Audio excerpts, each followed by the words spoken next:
highest selling book on Amazon of the entire marketplace is that Depose, whatever one. That's the number 3 selling book right now of the entire site. And the jackets, or jackets that look like the jackets that Luigi was wearing, are one of the number 1 selling clothing items in the US right now. Shit. So they're scared. They see what's happening right now. I think that there's got to be fear that if they actually, try to prosecute Luigi Mangione, which they will, like, he's going to be viewed as a martyr. They see the graffiti, the art. It's not just like the lack of empathy. They feel like this is like the peasants rising up and starting a revolution. I don't think that it's going to come to that, because I think that ultimately, Americans, I think we still have enough distractions. We have Netflix and celebrity gossip and stuff, so we're not going to necessarily take to the streets with pitchforks. But I think that, like, this moment it really speaks to the anger that everybody is feeling, and all of these rich, out of touch assholes. They're just showing their true colors. And it's funny that you said, who was it, Actual Justice Warrior? Is that the guy who's saying that, like, rich leftists with healthcare? It's like, okay, listen, saying you have healthcare in America is not the own that you think it is, right? Mm-hmm. If you have health insurance, that doesn't mean that you're going to be saved. You're only saved if you are a millionaire or a multimillionaire, and you're able to foot the bill if your claim is denied, right? Because we all have extremely high deductibles. We pay for healthcare every single month. We might not be able to have the cost of treatment that we need covered. So saying, oh, well, you have healthcare, you're privileged, that's we're in America. What are we talking about? The only way you're actually safe is if you are a fucking rich person.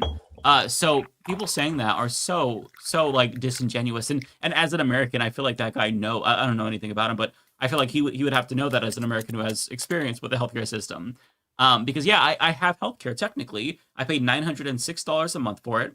I get a $3 discount. Absurd. I get a $3 discount though on my prescription. That is $67 every 90 days. So, it's a pretty sweet deal. I am privileged. But no, I mean, what we see right now is the peasants are pissed and they want a policy change. But everybody in media wants to clutch their pearls about the lack of empathy, but they desperately are trying to pivot away from the policy conversation and distract everybody with, the details about the shooter and the response. It's so gross, the lack of empathy. Fuck you. I just want people to see through it. Like, that's my goal. I want people to see through it. And thankfully, you see, like, Pod Save America, for example. If you go to their comment section and look at the new comments, all the people there are saying, hey, we know that John was part of that nonprofit that tries to suppress support for Medicare for all. I only learned that from your video. I didn't know that. Yeah, now everybody knows it. You have to know that these people, they have ulterior motives. They don't care about you. Oh, sorry. The paper towel that I have taped up to my light just fell down. Hang on 1 second. I got to fix that. It's very bright. I'm rich. I got a paper towel as my light. Yeah, I also just love the idea in theory that, like, even if someone did have healthcare, they can't advocate for other people to do it, because, like, I have healthcare just by virtue of the fact that I live in Canada, so I don't have to worry about this at all. I'm not even an American. I still want Americans to have healthcare. I think of Americans, especially mental healthcare, especially if the world's most powerful country with the most guns and the world's, like, leading arms manufacturer, if they're healthier, if they're happier, if they're better and more content in their lives, they're less likely to keep going to and barreling towards fascism. So I think it's a net benefit to the world to have Americans be healthy, even though I'm not American. Yeah, sorry, go on. No, go ahead, Ariana. It's just not only that, but every country that's comparable to America, let's say, for example, Sweden or Britain, their life expectancy is so much longer than Americans. Like, we have the lowest life expectancy in other countries that are comparable to us. So, just life expectancy wise too. And we pay the most. We get worse outcomes. It's a catch-22. Yeah, this whole story has really it's pissed me off. I hate that these people who have no moral authority whatsoever feel like they can emotionally blackmail us and make us feel like shit. Like, the worst ones are the genocide supporters. Those are the ones. We without can have a question. conversation about Josh Shapiro because that man pissed me the fuck off this week. That man Yeah. Or pissed me Aaron the fuck Carr. off. Mm-hmm. He did this whole press conference about like the moral superiority and how, this is wrong to incur, I'm upset with the public and how you guys are supporting the cold-blooded murder of a CEO. First of all, you sign bombs. There are pictures of you signing bombs, babe. Mm-hmm. Yep. That's first of all. Second of all, you literally served in the IDF. You voluntarily went, and it wasn't like, some people that live in Israel, they're like, well, I was forced to serve. They make us Yeah. serve for 2 years. Okay, whatever. I don't like that either, but fine, right? This man voluntarily was like, you know what? I'm going to volunteer for the IDF. He was not mandated to do it. He just did it for, shits and giggles. So not only are you out here signing bombs with Zelensky, I don't give a fuck where those bombs are going. I don't like that. But second of all, you're also voluntarily going to serve for an army that has literally been designated for committing genocide. And this isn't up for debate anymore, right? The ICJ, the ICC, NATO, Amnesty UN, International. Amnesty, yeah, this week. everyone is saying that this is a genocide. This is not a debatable, point of conversation. But you're sitting here and you have the gall to tell everyone, oh, but you encouraging this murder of a CEO is wrong. Like, boy, shut the fuck up. Like, sit the fuck down. It's just like, for me, like, you're the last person I'm going to listen to when it comes to this. You really are. I don't care about what you think is morally superior, because in my eyes, you're a devil. Like, you're pretty comparable to the devil. You literally served in an army that's conducting genocide right now. I don't want to hear shit from you. Mm-hmm. All these politicians, they are guilty of social murder themselves, right? Brian Thompson would still be here today if they did what they should have done a long time ago: give us Medicare for all. So I'm actually the true fighter. I want to protect these CEOs from other Luigis or Waluigis or Marios. Give us fucking Medicare for all, and more people won't be copycats, which is what they're afraid of. I think legitimately, so. I doubt that there's going to be any copycats, but like, Americans are genuinely pissed off, and I think that this moment should be the wake-up call for them. But since they're so powerful and they control propaganda and they can all get us to think on the wavelength that they want, I feel like there's going to be a conversation, and then a few months it'll die down, and they'll be back to homeostasis. It's just it's annoying. Like, you could just see it so openly now, the way that they try to propagandize the situation and brainwash us and make it seem like the peasants who are empathetic, they're really the bad ones. Oh, okay, we'll keep voting for bombs to send to children on, to drop on the heads of children in Gaza. Keep giving those to Israel. It's sick. It's genuinely so sick. I hate these people. Fetterman's so much. A big proponent of that. Someone who's just like, pearl clutching of the highest order, while at the exact same time being one of the people who's just been like unapologetic about every single time there's another war crime. Like, I don't care. Israel has the right to defend itself. Hamas is a terrorist organization. I support Israel. Yeah. No, to them, there's this disconnect. They think that, somebody who okays a decision that leads to a murder is not the same as somebody who pulls a trigger. So when Trump, for example, green lights a raid in Yemen, or a drone strike in Yemen rather, that kills, what is it, a 7-year-old girl, Nawar al-Awlaki? She was like 6 or 7 at the time. That's not murder. He didn't do that because he didn't drop the bomb or press the button that dropped the bomb. So there's that degree of separation that makes it seem as if it's not actually a murder. But it is. I mean, you're still making a decision, and the outcome is the same. Somebody is killed. A life is taken. And whether you're pulling a trigger, or you're pressing a button to drop the bomb, or you're signing a bill that sends people to war, or okays weapons, you're still doing the same fucking thing, and that's what they don't get. Or they do get it, but they're just, they're too fucking stupid. Because they got to live with themselves.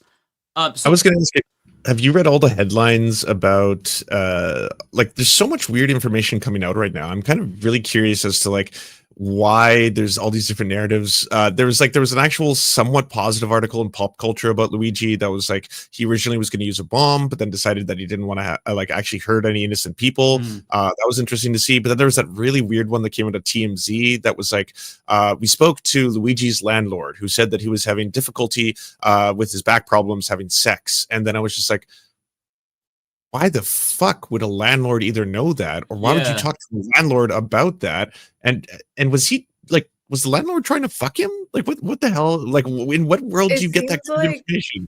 sorry, it seems like they were all living together in a co-op, and like Okay. it seems like it was more of like that person may have been a landlord, but it was more of like they also live with each other in a co-op and they all talk about stuff. That's kind of the vibe I was getting from, because that was from a CNN interview. That was the vibe I was getting from it, but I don't know. I could be wrong.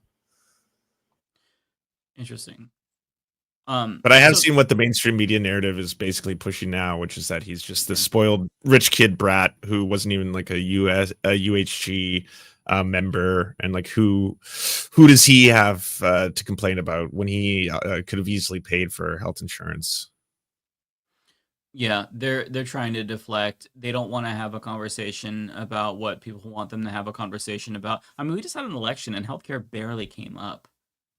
Kamala Harris proposed the expansion of Medicare, but I mean, how many of us would not have been able to benefit from that until we were elderly, or if we had parents that needed it? I mean, it's good policy, right? But all of these proposals from the Democratic Party and a lot of the proposals pushed by John Favreau of Pod Save America's nonprofit, they are intended to keep the for-profit model in place. You know, if you make tweaks to the for-profit system, then you're still going to allow these bloodsuckers to stay in place, but you know, you have plausible deniability because you could say, well, it's getting better, come on, stop getting pissed off.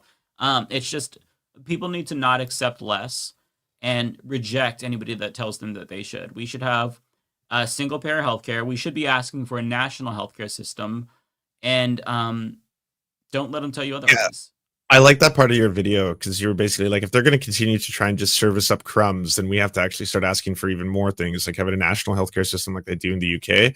But I have noticed that, like, you know, the Pod Save Americas, the Aaron Rupars, a lot of the liberals who talk about this issue, they want you to be happy with crumbs. That's what I've come to realize. They want you to suddenly see something like, hey, by the way, did you know Joe Biden lowered the cost of prescription medication for 5 specific commonly used drugs? And then, like, you know, that's better than Trump would be. And I'm like, yeah, of course that's better than Trump would be. But like, it's a pendulum in the United States. You get 2 steps forward, Trump comes into power, you move 10 steps back, and then all of a sudden you get these little crumbs, and they're like, but you got to be happy with the crumbs. You got to be satisfied with that, because at the end of the day, the alternative is so much worse. And I'm like, no one is saying the alternative isn't worse. No one's saying that Trump doesn't suck. No one's saying that he's not going to make things worse for everybody. But no, don't be fucking happy with crumbs. You know, that, like, it's such a pathetic way to try and, like Mike is saying, like, to keep people who have barely anything pacified. It's pacification to maintain the status quo.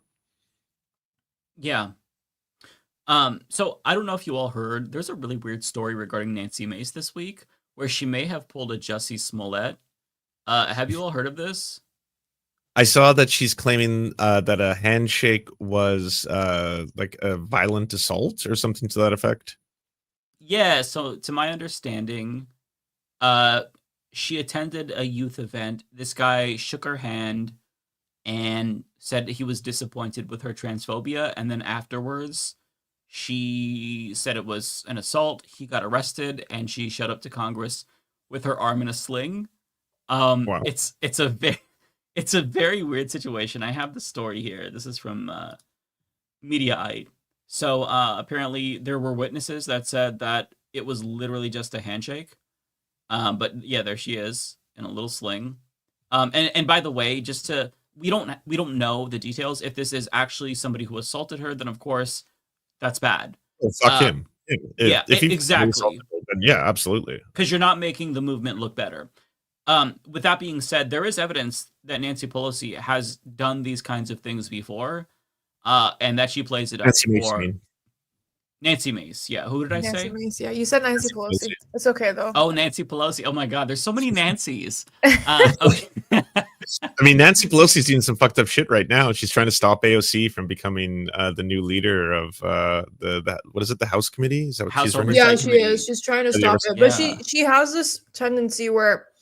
Do you guys remember the woman who was running in Texas that was a progressive? And she endorsed Jessica Cisneros. Yes, and she endorsed Henry Am I saying his name right? Yeah. Cuellar, yeah. She endorsed Henry Cuellar, but the crazy thing is Henry Cuellar is a Democrat, but he's anti-abortion. Mhm. And she endorsed him over Cisneros because that's how badly she didn't want a progressive to be there. Yeah. Yeah, and we wonder why Democrats aren't trusted by anyone. But yeah, so this is what happened. Yes, I was physically accosted tonight. More to come. And she already started her hashtag, hold the line. She says, I was physically accosted at the Capitol tonight by a pro-trans man. I don't know why she is censoring that. One new brace for my wrist and some ice for my arm, and it'll heal just fine. The Capitol Police arrested the guy. Your trans violence and threats on my life will only make me double down. Fuck around and find out.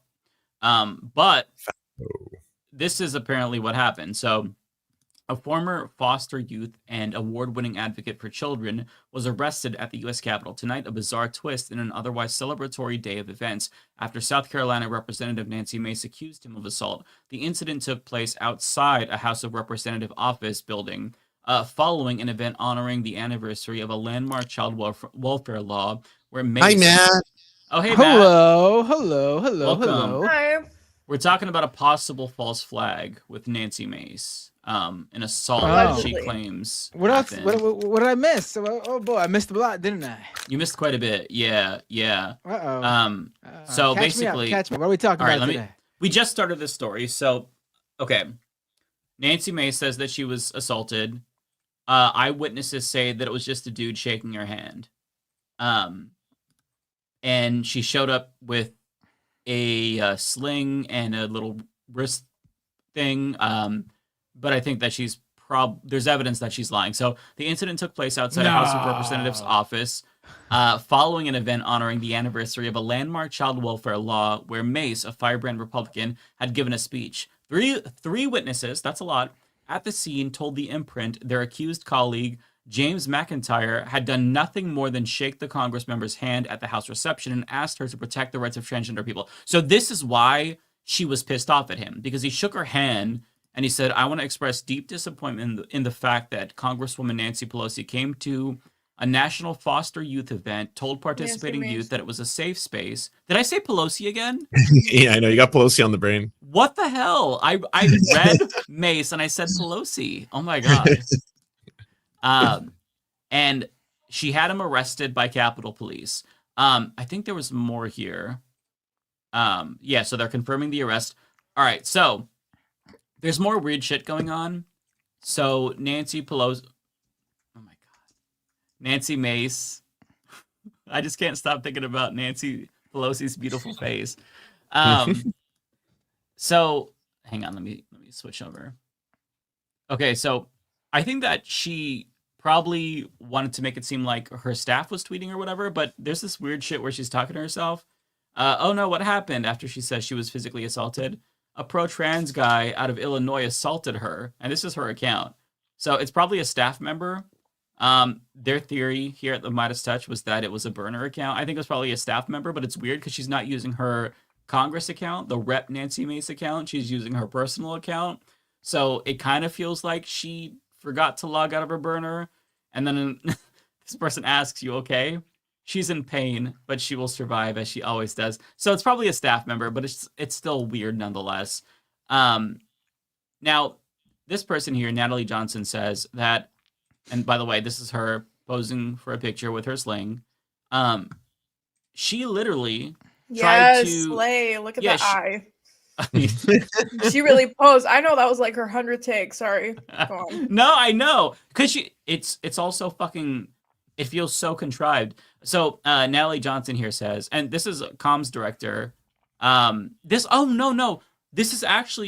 might be Nancy Mace's old staffer. I'm not sure. One of her old staffers hates her guts and has been speaking out. So this might be it. Correct me if I'm wrong. But she says, this is the same woman who told staff, myself included. Okay, so it is. Myself included. During January 6th that she wanted to get punched in the face by a writer so she could get on TV. She's full of shit and her prop of a sling is a pathetic ploy for attention. So there's that. And then there's also this. So, hey, remember the time that Nancy Pelosi claimed Antifa graffitied her home? And then people pointed out that the graffiti was all in her handwriting. And then she just never mentioned it again. Seems like there's a pattern. And yeah, so This one here says fuck you Nancy Mace. Oh my god, I almost said Nancy You keep Pelosi doing again. it. You keep doing it. And then there's the handwriting that's similar. So yeah. So I don't know. Thoughts on Nancy Pelosi here? I did that one on purpose. Thoughts on the situation? I think that she's probably full of shit. Is there no video of the alleged incident? Not yet, as far as I know. Maybe there's security camera footage. I think that it would be nice to get that, but if you have 3 people saying one thing and then the most dishonest congressperson saying another thing, odds are the 3 people are telling the truth, and this guy probably just shook her hand and confronted her, and she got scared by that because she's a person in power, and you're not supposed to challenge the ruling class. I'm not sure. But again, we don't know for sure, but she doesn't have a great track record. Pelosi counter at 4.5, somebody says in the chat. Why? Well, I mean, I don't really have anything to say outside of like you, Mike. I have no interest in victim blaming. If it turns out that someone did in fact assault her, that's horrifying. Don't assault politicians in order to try and create political action, etc. But the fake account stuff is funny. She wouldn't be the first person.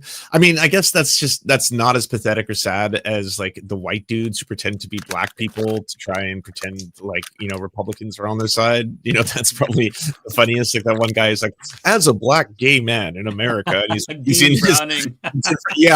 Dean Browning forgot to use his burner account. Like that shit is supremely funny. So once it's caught, it's hilarious. I'll make fun of it. And until then. Seems what do the kids say? Sussy baka. Yeah. What's funny is I'm remembering do you remember that old dude? I think this was during the Black Lives Matter protests in 2020. He claimed that his driveway was graffitied and he wrote "Blacks Rule" in his driveway. That's right. I do remember that one. Yeah, that sounds like something somebody would say. Blacks rule, man. Yep. Actually, a lot of people in the Black community have very respectfully asked people not to refer to them as that. So that should have been the first tell. Well, I mean, he thought that it was very believable and had no thought about whether or not people would think it was questionable. So, yeah. And that's Helter Skelter tier of trying to instigate racial animosity. Yeah. And Nancy Pelosi did the same thing, apparently, where she wrote, "Fuck you, Nancy Mace. I said Nancy Pelosi again."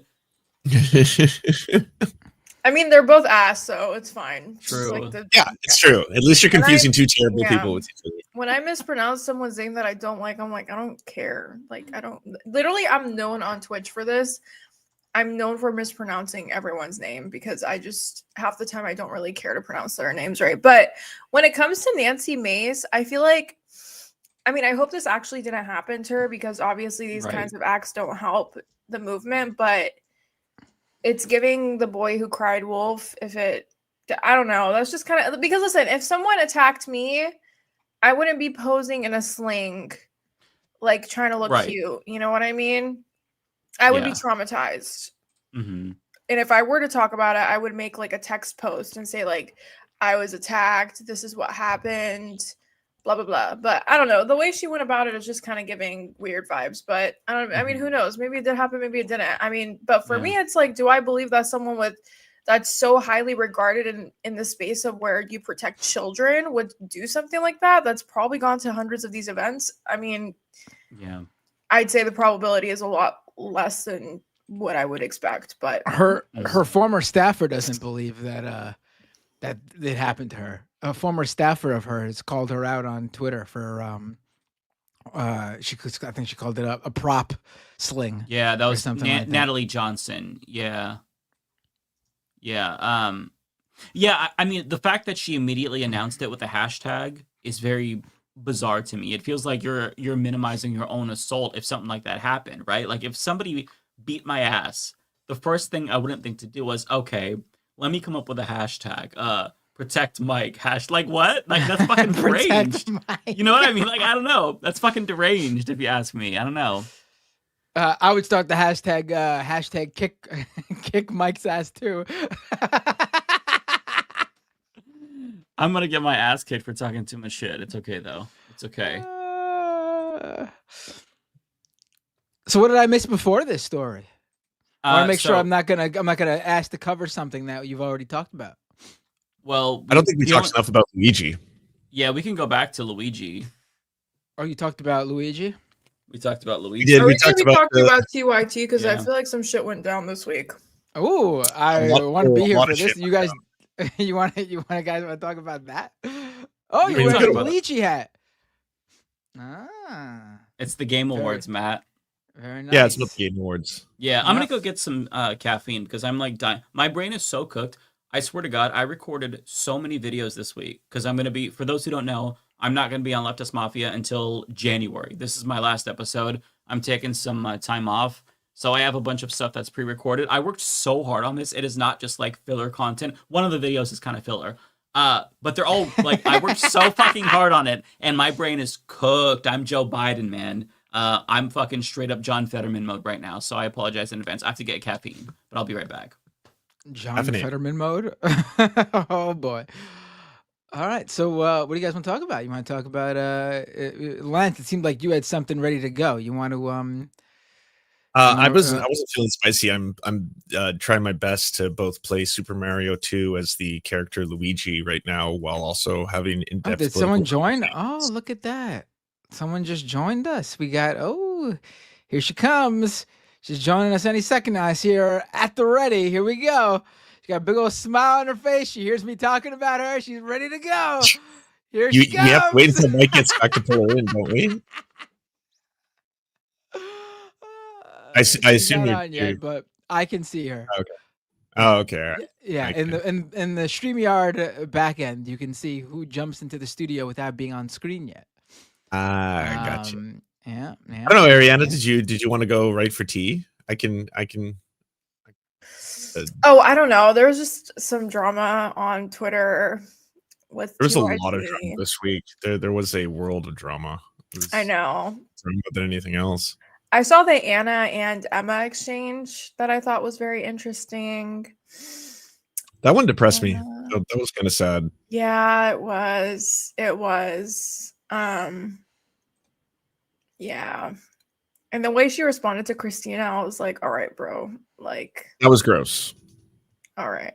Are we gonna let Rebecca in or like what's going on? No, she can come in whenever she wants. She's I thought she's busy. I thought she was doing something. I thought she was setting up. Is she ready to come in?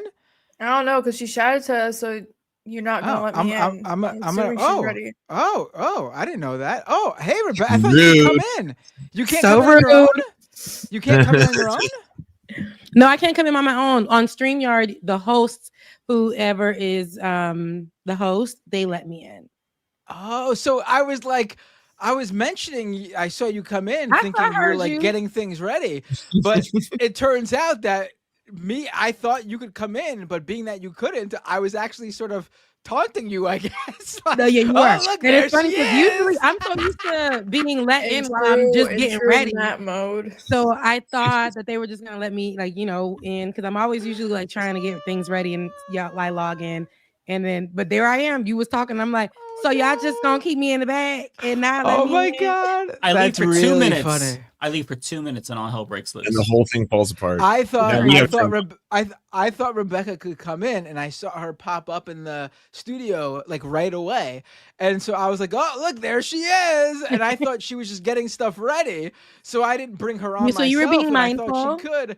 I was being mindful, but in Mhm. actuality, it seems like I was like taunting you, like, "Oh, she wants to come on. Oh, there she is." It was I'm not giving gonna that let her on. very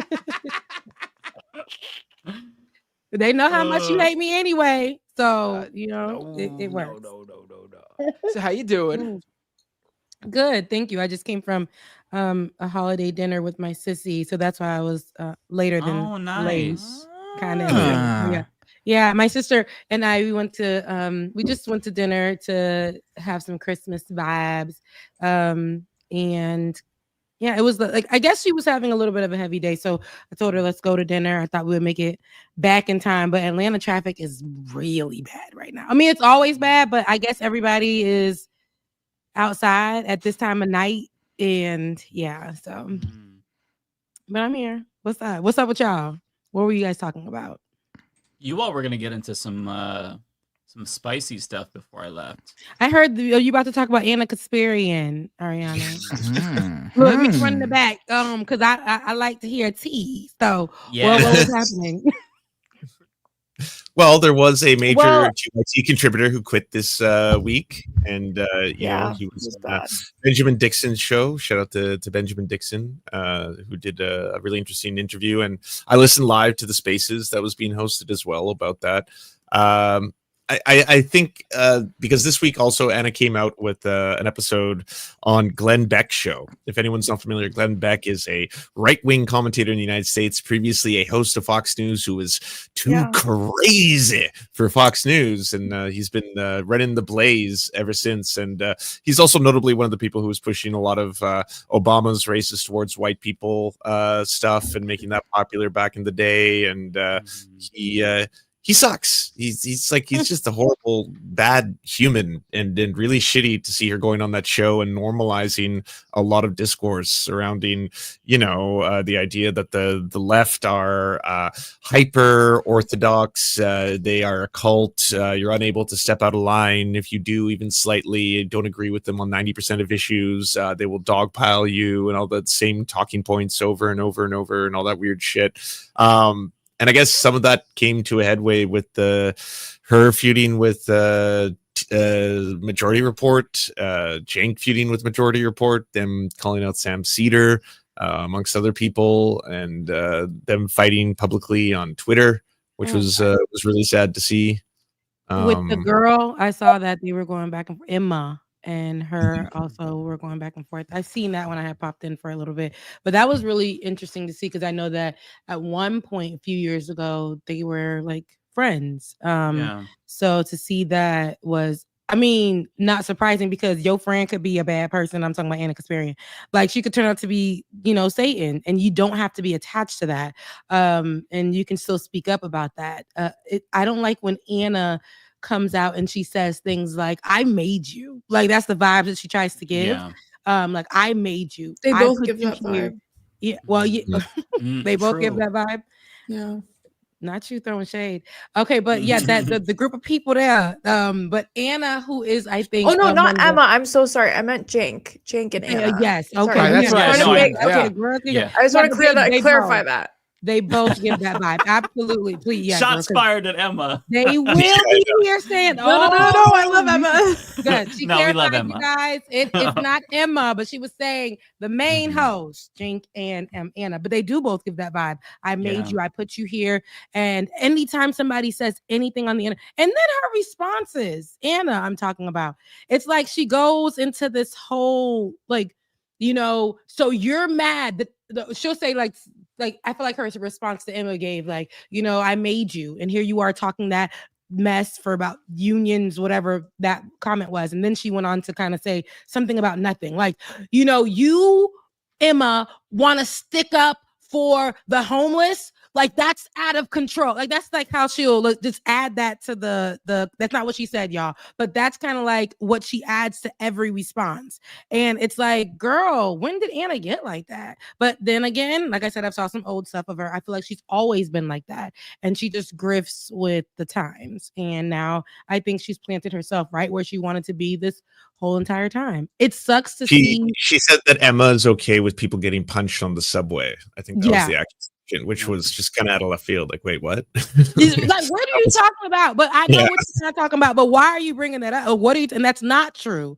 And but that's how she. It's kind of like what she talks when she mentions transgenders, and she'll say like, we really saying it's okay, for the bathrooms to be the way, and it'd be like, girl, are you what's the issue you really talking about? Because somebody's just cussing you out and you're just grabbing this as a response for something. Or I went to the gynecologist and they called me pregnant person, and that was like 2 years long of a soliloquy that made no damn like, girl, soliloquy, that's great.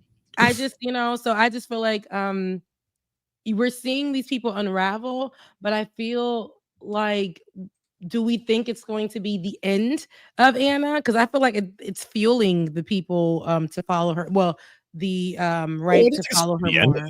I think they're trying to, like, there's only so much you can appeal to, say, progressives in the US as a market, and if you start appealing to a new demographic, which would be the center right to the right, you might find people who are interested in your content from that POV. I don't know to what degree of success, right? Like, I don't know if that is going to result in them becoming the centrist darling childs that they're trying to really carve a position out for themselves, but you know, I guess we'll see. It's just I think that Benjamin Dixon put it best on The Vanguard when he said, we need progressive media now more than ever. Because we're facing actual fascism, and now is when they're choosing to buddy up with the fascists, and that's so dangerous. And it's not just dangerous because we're losing that resource, because I don't think there's any coming back from this. I think they're on a very clear trajectory.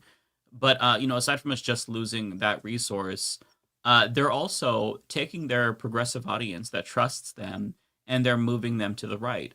They're planting these seeds that maybe some transphobia is okay. You know, hysteria over crime is okay. Let's not talk about the systemic issues. And I think that that's really wrong because they're basically conditioning their audience to be more reactionary and to be open to these right-wing talking points. So a lot of people will shift to the right with them, which really scares me, which is why I think that right now, I don't consider this drama anymore. I view it as a responsibility to call them out until nobody views them as left. So like Jimmy Dore, Dave Rubin, we all kind of focus on them. And then once it's pretty clear that they're not left wing and people don't perceive them that way, we all move on. Because the goal, even though it's fun to dunk on them and, you know, take shots at people who are stupid, the ultimate goal is to make sure that people understand that these are not left-wing actors and what they say is not representative of the left. They don't embody the ideals of left-wingers. And we're not like trying to gatekeep, but the problem is that if you try to I don't know, reaction, Mike. It sounds like you're trying to be the one true leftist, the Highlander of leftists. God. You know, that's what Possibly. it sounds like to me. Yeah, you're just trying to steal their audience. well, you know what? Let's just we'll steal that branding. Leftist Mafia, homo progressives. Come and take it from us. It's like cats of the Sponsored by flag. PolyMarket Studios. Yeah. Yeah, maybe Binder. Okay, I'm actually glad you brought that up. I didn't know this until I was covering that story, that they have not only been sponsored by them, they now call themselves, like, broadcasting live from PolyMarket Studios. Matt Binder as the they expert sold. in I found cryptocurrency. out with you, Lance. I watched your video and I'm like, They wait, sold- Okay. they named their studio that? I just seen that. I just seen that today. They, Yeah, I they just sold seen the that. studio naming rights as if they're like a sports arena, as if it's like Yeah, like a stadium. yeah, as if it's like the crypto.com arena or you know. Well, more like so the weird. snake one. Okay, so No, can you I explain mean, to people what PolyMarket is? Why it's actually kind of fucked to promote cryptocurrency Oh, it's gambling? crypto. Well, yeah, gambling it's. I mean, I don't Yeah. know. It politics. No. it doesn't even need to be cryptocurrency related. Honestly, I think anyone espousing leftist politics promoting a gambling website, period, is kind of a very bizarre thing. Like, listen, I have no problem if people gamble. I think adults have a right to do what they want in terms of with their money, in terms of spending their money on gambling, if that's what they want to do. But I'm not going to promote it. I'm not going to be involved in doing that. The same way, like, I would never promote crypto. Like, listen, if you are a world-class poker player, or you've figured out the secret sauce and when to buy and sell crypto, that's your deal. I'm not getting involved there. But at the same time, I'm not going to actively promote other people placing bets, throwing their money down on a craps table or whatever. Like, that's not what I think anyone who espouses left-wing politics should do. Like, I'm not knocking anyone. You know, this is a business, obviously. I mean, not this. This is definitely not a business based on how much I make. But the what TYT does is a business. I get it. But in business, you even non-political, non-leftist in business, you make a distinct you make a decision on who you want to associate your brand with, right? I mean, companies do this every single day. It's why companies choose to pull endorsements or stop advertising somewhere. I,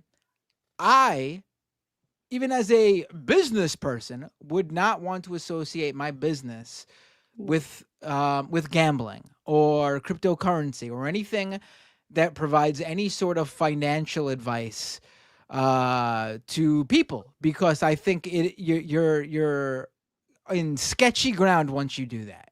I mean, you are advocating that someone do something by with their money that they think they will in turn get them more money. And most people don't come out on top when it comes to this. Like, gambling and investing, especially in cryptocurrency, if you don't know what you're doing, you're gonna be the one who loses out. Like, someone's paying for the people who. I put so much of my own money into this. It was a Hawk coin to a coin? called Hawk to a Coin. God damn it, Matt. I knew you were going. I knew you were where you were going. Sorry, I had to go Yeah. there. I mean, I just think it is like, I just would not associate myself with it. And so if you don't know what PolyMarket is, it's basically a site where you can make bets on basically anything. It blew up during the election, where you could place bets on who would win the election, who would win Senate races, who would win. What would They the have electoral cryptocurrency bets on the genocide of Palestinians on PolyMarket. Yeah, I kid you not. I went It's on not there, surprising because saw you it, could. and they have no scruples. That's like it Wow. doesn't It's say anything like will politics. Palestine be Literally anything genocide? It's like, politics. do you think there will be a ceasefire in the next Yeah. week to the Israel-Hamas war and things? And I was like, that's just so fucked up to place prop bets. Right. Bets And- on a genocide. Wow. And you use crypto to place your bets, and Peter Thiel is one of the backers of it. And I wouldn't do business with PolyMarket. Yeah, but Peter Thiel also funds Facebook. Do you use a Facebook, Matt? Gotcha. It was funny because Don't even. I was Yeah. talking. I was talking with. Do we have that clip? I would love to play it for people. Apparently, Mike, you have a brand new clip in your DMs where Jink has addressed this just as of an hour ago. So Ooh. Us? I haven't seen that. It's fresh, but someone in Oh. chat has let you know. I wanna see it. While you get Yeah. that clip, I saw this clip really stuck out to me. So basically, Jenk is defending the PolyMarket thing, because he claims that, and I think he was going after Emma when he I was saw talking that. about this. He said that Emma Yeah, and other people was. use Facebook, and by using Facebook, which is backed Yeah, by I Peter saw Thiel, that. While she It is was it is- employed by them, by the way, she Right, while uploaded she videos was to employed- Facebook on behalf of But it TYT. doesn't. It was Wait, only hold video. on. It was Wait, a don't play members anything only yet. video. Okay. It doesn't even matter if she was employed by TYT. There is a huge difference between using Facebook and accepting and going and doing a business deal with PolyMarket. There's a huge difference. And honestly, when I saw him make that argument, I don't even think it's a bad faith argument. I think it is an encapsulation of how little he thinks of the TYT audience. To make that argument, you must think your audience is fucking stupid. Yeah. You must think they are idiots. That you would make that argument and think that the people consuming your content, the people listening to what you're saying, would believe that you're making a good point. The idea that using a platform, just as a user, is the same as doing a business deal with a company, like actually doing A branded sponsorship, like a stadium. branded sponsorship deal. You must think your viewers are fucking morons to make that argument. You really must think that little of them. If I ever spoke to any of you guys like that, I would want you to fucking cancel me, okay? Because it would Speak show like that to us all the time. how little No, I think of literally. you. Just kidding. Oh, I'm not talking about you guys. I'm talking about the audience. I think No, I look, think you much know, more that's highly of the y'all. audience Can I just say than I think of you something? guys. No, what Jank said was very much the same energy of, like, for example, oh, you care about Congo, why do you own an iPhone? Oh, Exactly. it's the Yeah. same energy. Like, oh, you care that I use PolyMarket, but you have a Facebook account. Gotcha. No, here's You the know, thing. it Yeah. doesn't I don't work that care. way. I don't Yeah. care. I don't care if Jenk uses Live in a PolyMarket. society, TM. I don't care. I don't do care though, if because Jenk- he has 6 No, million subscribers on YouTube. Like, that's a lot of listen. influence. I don't care if Jenk personally in his spare time takes weekend flights every fucking Friday night to Las Vegas and throws down all of his money on a poker table and does it every single weekend, and that's where his current source of revenue is. I don't care what he personally does. I care that he is promoting this to his audience. Right, Mhm. which was my point. Yeah, it's true. I get it. Mm-hmm. Live Yeah. from the PolyMarket studios, like, be for real. You're not the home of the progressives when you do that. Not at all. You're And just not. But but because there's a bag that they're getting, and that's more important. And we talked about this on the last episode. Money is where it is. They talked about that on the Vanguard with Ben. Like, it Yeah. just circles right back to them getting the bag for this. And it's not about the work, it's not about the people. There's no heart for it. It's literally, so they don't care how weird, sick it looks. They're still gonna be like, yeah, it's I'm not shocked, but it does how you guys, are breaking this down, because it's like y'all giving me tea, it live in the moment. And just hearing it all, it's like these people really don't give a damn. No. They don't care. They wake up in the morning to start more, like that lady Anna, she's off her rocker. Like, the lady is crazy as hell. Everything, like, she writes when everybody else is sleeping. She'll reply like in the middle, like witch hours. And I'm like, girl, if you don't go to sleep, The like, Trump you 2 know, a.m. tweets. it's crazy. She'll reply at that time, wait like a few hours, and then the person is like now done with the conversation. They don't even reply. People be sick of her. They be like, you're a bitch, and then they just leave it there. And she just keeps going and going, and she'll reply, and it's like, it doesn't look good. I'm like, is this the same lady for real from 2020 that I had on my show? That was like, it's not this has always been her. But it sucks to see that she couldn't wait to take her mask off to draw them wings a little different, direction. She couldn't wait. I'm really sick of it. But I also think that these people don't give a damn. She's sleeping. No. She's bothered in some way though. She's only bothered. I feel like she only really gets bothered when the girls come at her. When the girls are like, girl, you're not even that girl. She's like, oh, and she'll come after them. Right. Like, Emma, I I mean, Christina. she's ignored any like they've completely they'll make the argument that I'm a nobody, and I'm a nobody. I don't care. But she certainly went out of her way to unfollow me on social media. Same. She When I know unfollowed me she too. did. But so, like, if I'm relevant enough for her to go out of her way to specifically do something like that, it's interesting that she's never addressed anything I've said or anything or TYT in general. Again, if it's because I'm a nobody, fine, I'm a nobody. I mean, it's fine. I don't care. But you went out of your way to follow me. I mean, I personally do not like. This whole thing, the only reason I care about it is because they have an audience. Yeah, like same. I don't know them. I don't care about what they choose to do or believe, but they have this audience that's ostensibly progressive, and who knows right now how big that audience is of progressives.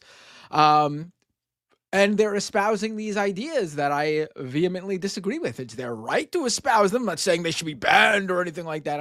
Because I gotta be really careful too. Because as you see, they've been contorting and twisting a lot of words what people say. Like, for example, all of a sudden, Emma is cheering for specifically people assaulting women at bus stops or something like that. She said that to me too. To you, right? No, maybe that was you I'm thinking of. But she said about Emma, she said that Emma called her assault that she talked about titillating, like it was a titillating. Emma did not say that. Emma would not endorse an assault. I've specifically said that the story Anna has told about what happened to her, horrible. Absolutely.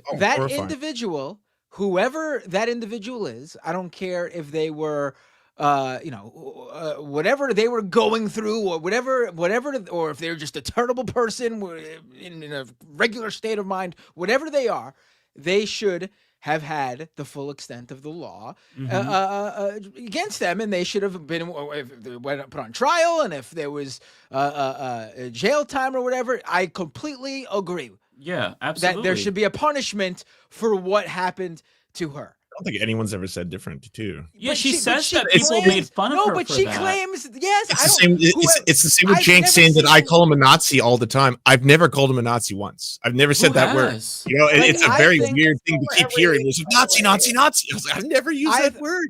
for I him. lie. We make this disclaimer every single week. So if she Right. goes on Right. saying, like, we've literally given this disclaimer every single week. I Yeah. think the vast majority of people in prison should not be there. That does not mean there are people who don't deserve some sort of punishment.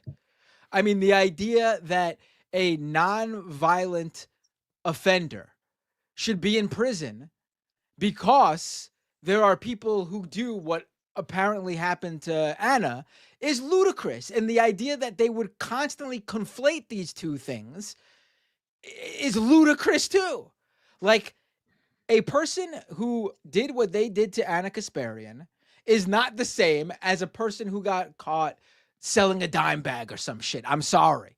So if me saying that there's way too many people in prison means I've all of a sudden given free reign to criminals to just attack And and that's their assault. whole rhetoric on the Right. damn channel now. It's Right. crazy. It's like now no one, like I said, with the whole cops thing, how they really grifted on that one. They used to be the ones taking other people's talking points, and I'll be the first one to say it, but taking other people's talking points to act like they're allies with Black folks and cops. And then all of a sudden it was like, you know what?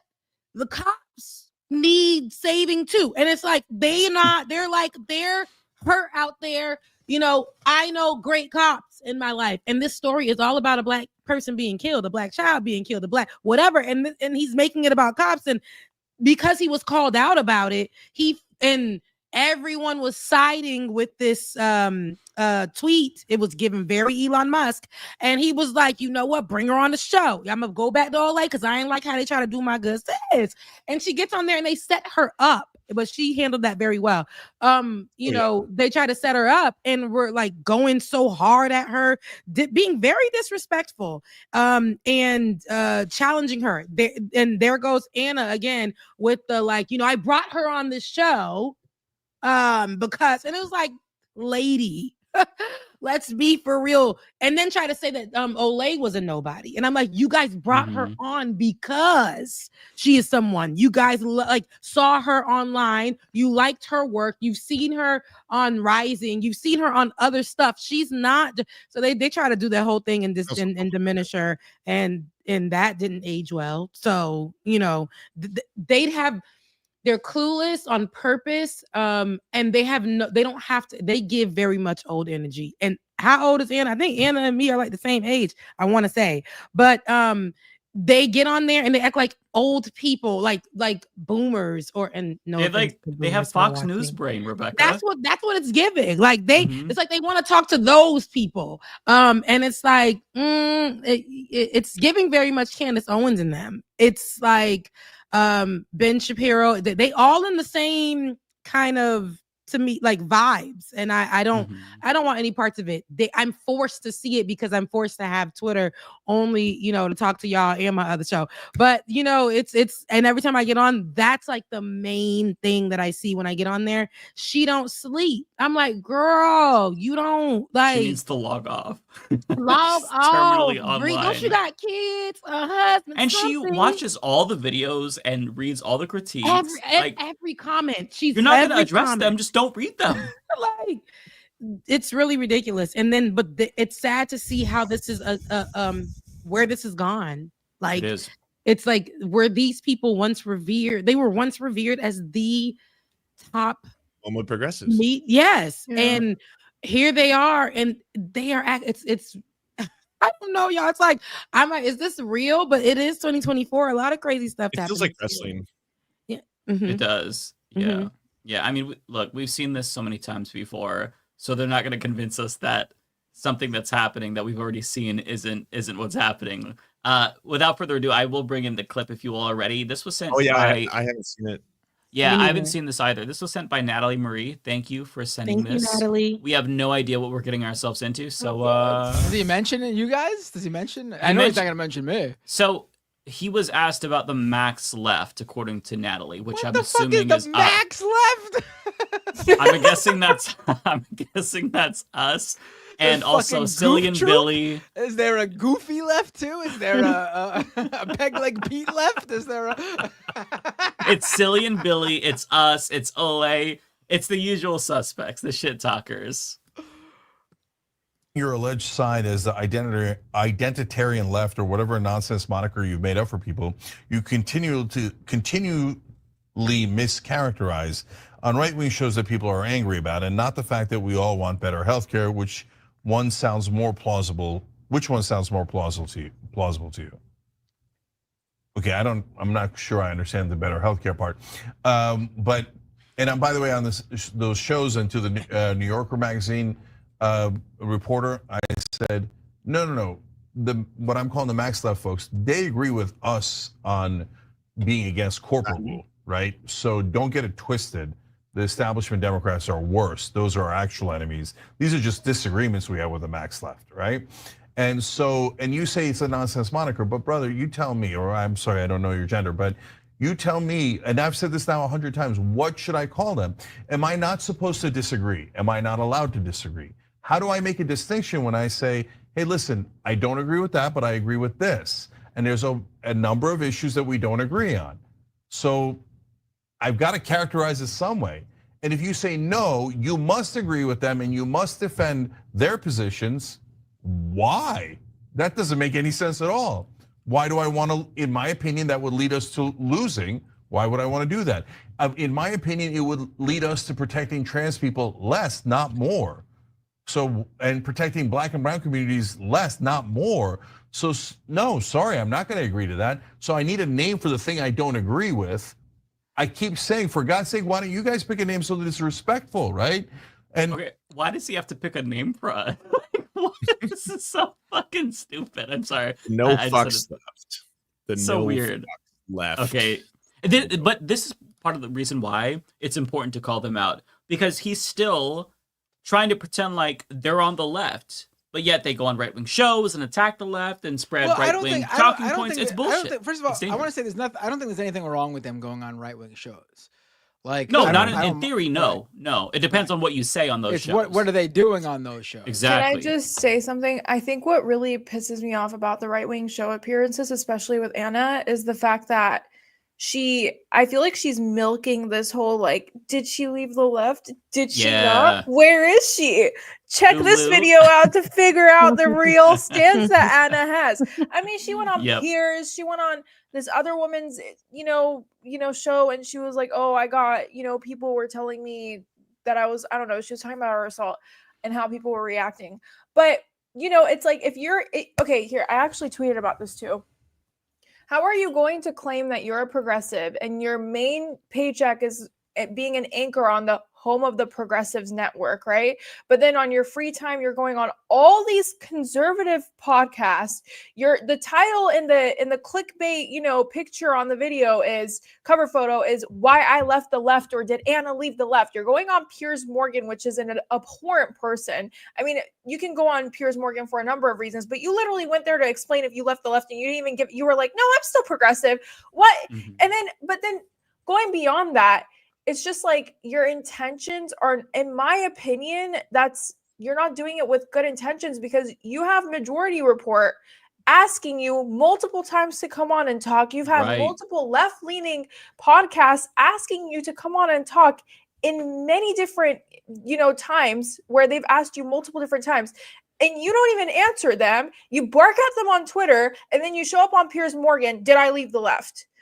Mm-hmm. You're not, it's not a good impression. It's really not. Mm-hmm. And genuinely speaking, like, and I want to give her a little bit of credit because, and just hear me out here. I feel like as leftist creators, if we say something that's a little bit wrong, people will attack us for our life. It's happened to me. I'm sure it's happened to other people on this show. You know, like I've made mistakes. I said something wrong, and the viewers kind of like went after me for blood, right? They're like, oh my God, I can't believe you would say that, right?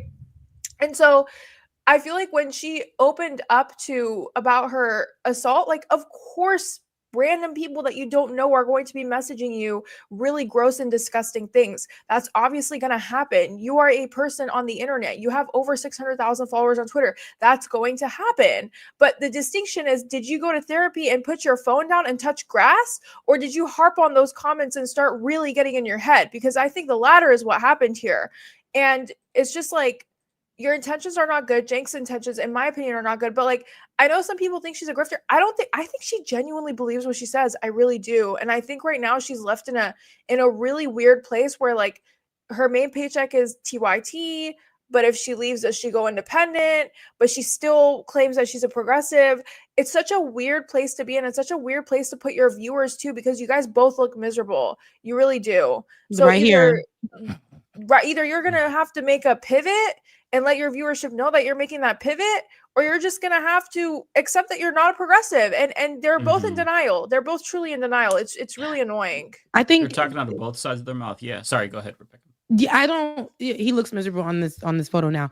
He look like he don't get no sleep. But it's like, when I don't think that they're trying to choose. I feel like they've chose. They're very more leaning towards right views to me, and they don't give a damn. Like I said, Anna going on some of the stuff that she posted in the past, but I can't hold everybody to that, because even me, when I was a jit, means a little person, when first got on Twitter, and I was like, dang, the things I was saying back then, that's crazy, because I am such not that person anymore, at all. Even now, things that I may say that I may stand by still 100%, people want me to say what they want to say. So you're right about that, Ariana. There is that pressure, and they'll come after me. They'll say, I stopped following you. And I may never see this because I don't be liking to read my comments after a certain, I'll just be like, let me put that out there. I'm not reading the comment section because, my mind. But the positive stuff I will see. So I'll heart it and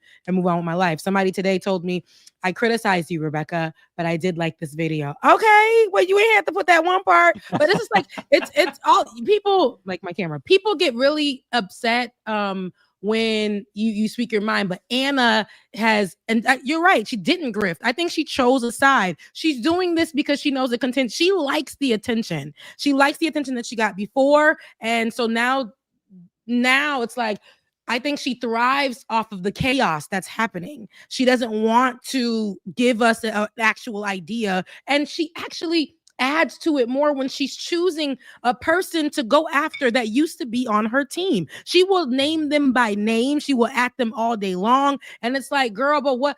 Okay, so what's the news though? What are we fighting for today? Like, what are we doing that? Or are we just going to be messy every day online? And every time on TYT, y'all got to address something that you guys were so sensitive about. Like, I'm so sick of that whole thing. What do they do there anymore? And I'm talking about the main host. What is their job? To get on every day and shit on other channels, other people, other creators? Like, I don't know what their purpose is anymore.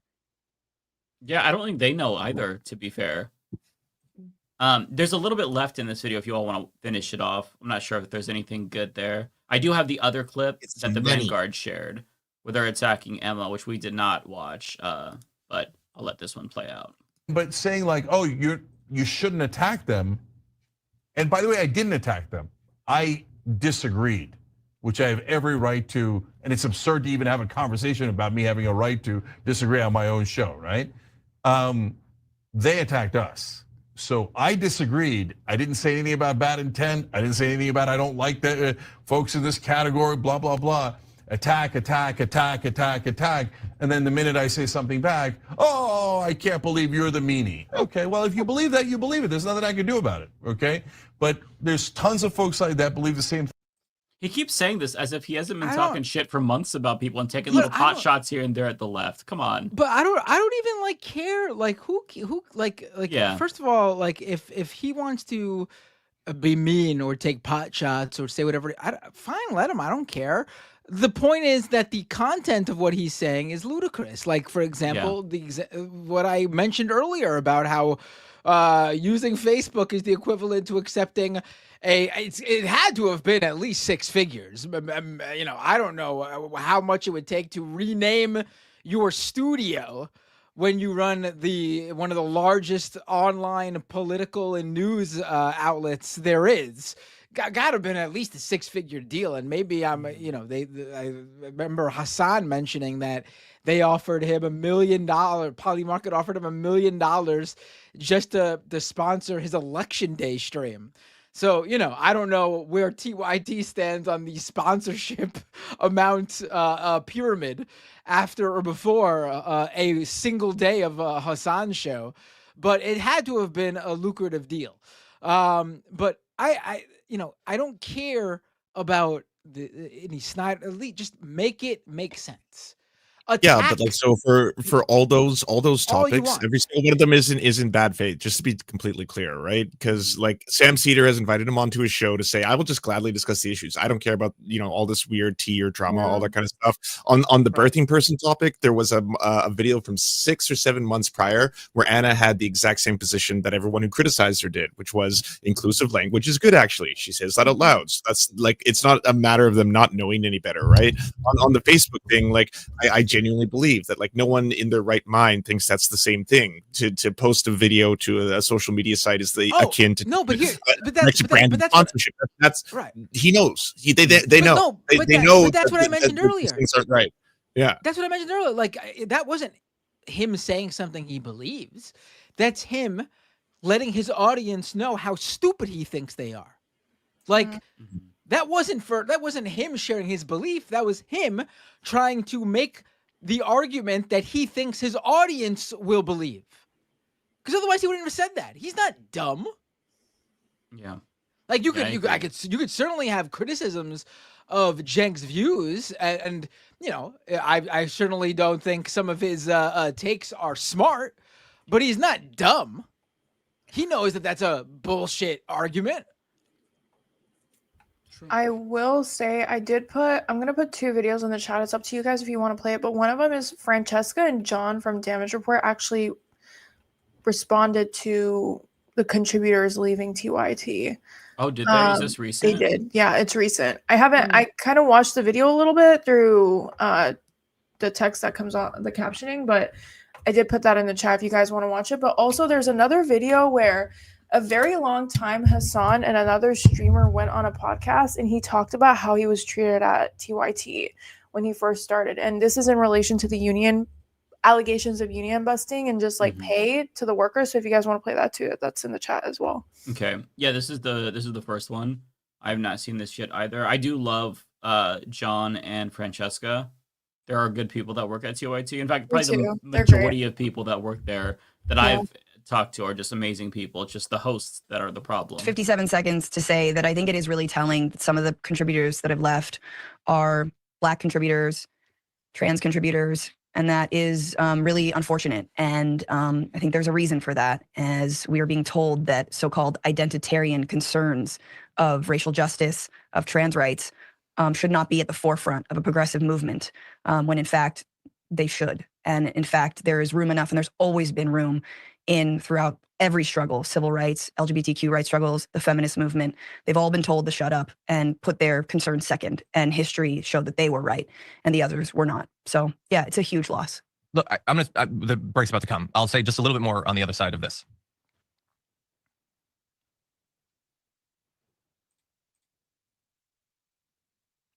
Okay, we need to get to our stories in a sec, but I'll say, and look, TYT has always been a place where we can air these disagreements and have these disagreements. I mean, you and I have had disagreements with Cenk on the main show. We probably will tomorrow. I've disagreed with Cenk about some of the rhetoric around populism. I think that, maybe we cede way too much ground to the right in what I see as a fundamentally. Let me see if there is. I do think. Okay, I'm sorry. I didn't know it was going to cut off like that.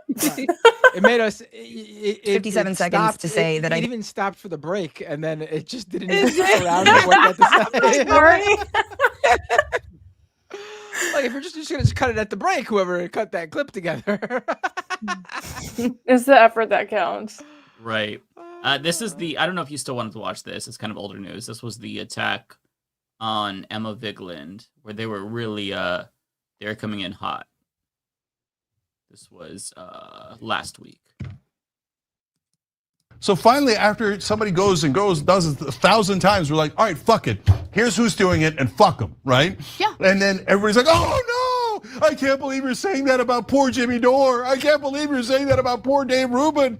I can't believe you're saying that about poor Sam Cedar. I know. Yeah, one of these things is not like the other. Like, I'll just put that out there. Poor Sam. Okay. So, anyways, yeah. And so look, they claim to be more left wing, and then they'll. I don't give a shit. No, hold on, let me finish. And then they'll go around and be like, "Oh, corporatist politicians, yes, establishment Democrats, Kamala Harris." What happened? I thought Kamala Harris was a cop. Now all of a sudden, oh, Kamala Harris lost. What happened? There's only two things that make you cry: when establishment Democrats lose, and when we fight back against you. Oh, well, you're not supposed to fight back. Oh, they're so rude. I mean, we only call them Nazis. Why are they fighting back? You see how they're the bad guys? Let's all cry again. Oh, cry all you want. I don't give a goddamn what you do.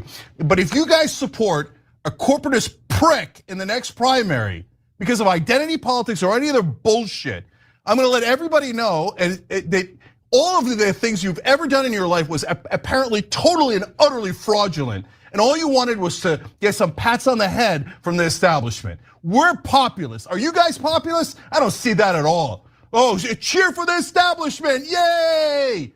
Okay, go ahead, do it in the next primary. Go support Pete Buttigieg in the next primary or Gavin Newsom. Let me see you, okay? Who's gonna support Gavin fucking Newsom or Pete Buttigieg in a primary? It's ironic that he's saying this because back in 2016, a lot of people were pissed off, myself included, because as soon as the Democratic Party primary was over, we were all scorned. The DNC sabotaged Bernie Sanders. Like the next day after Bernie dropped out, they were putting out a bunch of videos caping for Hillary Clinton. Like the wound was still fresh. We were all still pissed off. And I can't remember the title of the video, but he put out a video. It was live from the DNC. And they were like, is Hillary Clinton caring or conniving? And he was like, let me tell you why I think she's more caring. Like, they started licking those boots immediately. So you're talking about Sam Cedar supporting Pete Buttigieg in a primary? Like, where's this coming from? Who's calling you a Nazi? He's shadowboxing. Either that or like the voices in his head are telling him. Yeah, that's probably what it is. Wrestling. It just feels like wrestling promos. That's all it is. Yeah. Tonight on TYT, someone called me a Nazi.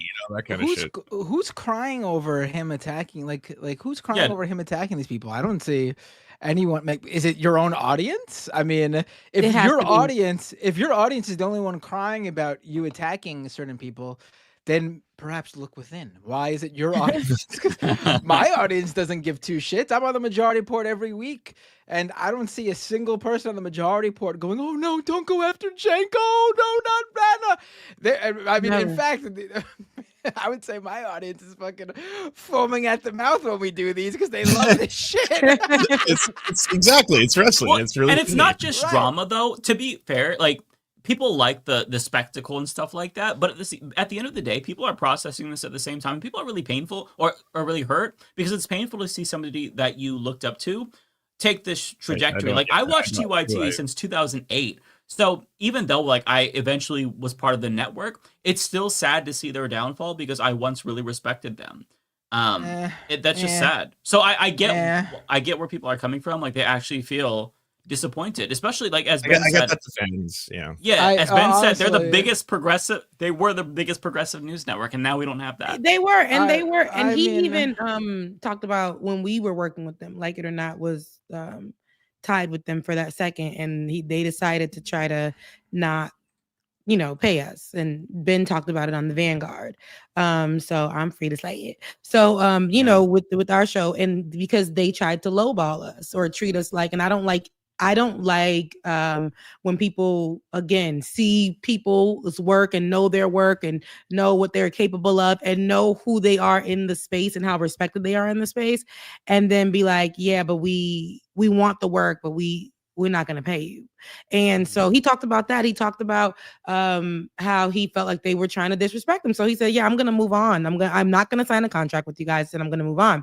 So seeing how a lot of people were attached to them, and a lot of the people's testimonials and stuff from coming from over there and who worked over there, this is straight from their mouths. They're saying how, you know, what happened, how they felt, and it's hurting people, but I think it's also giving us a realization of who these people really are. So because people like to hold on to these people as if they are activists and as if they are for you, but as we were talking about on the last episode, your favorites sometimes are not really there for you. They're there for the coin, and he doesn't care as long as he continues to get paid. But I do think like they only care about certain people saying certain things. If they feel like they can hurt you back or like diminish you online, then they'll go back and forth with you. They'll continue to do that. They do abuse their power and their space.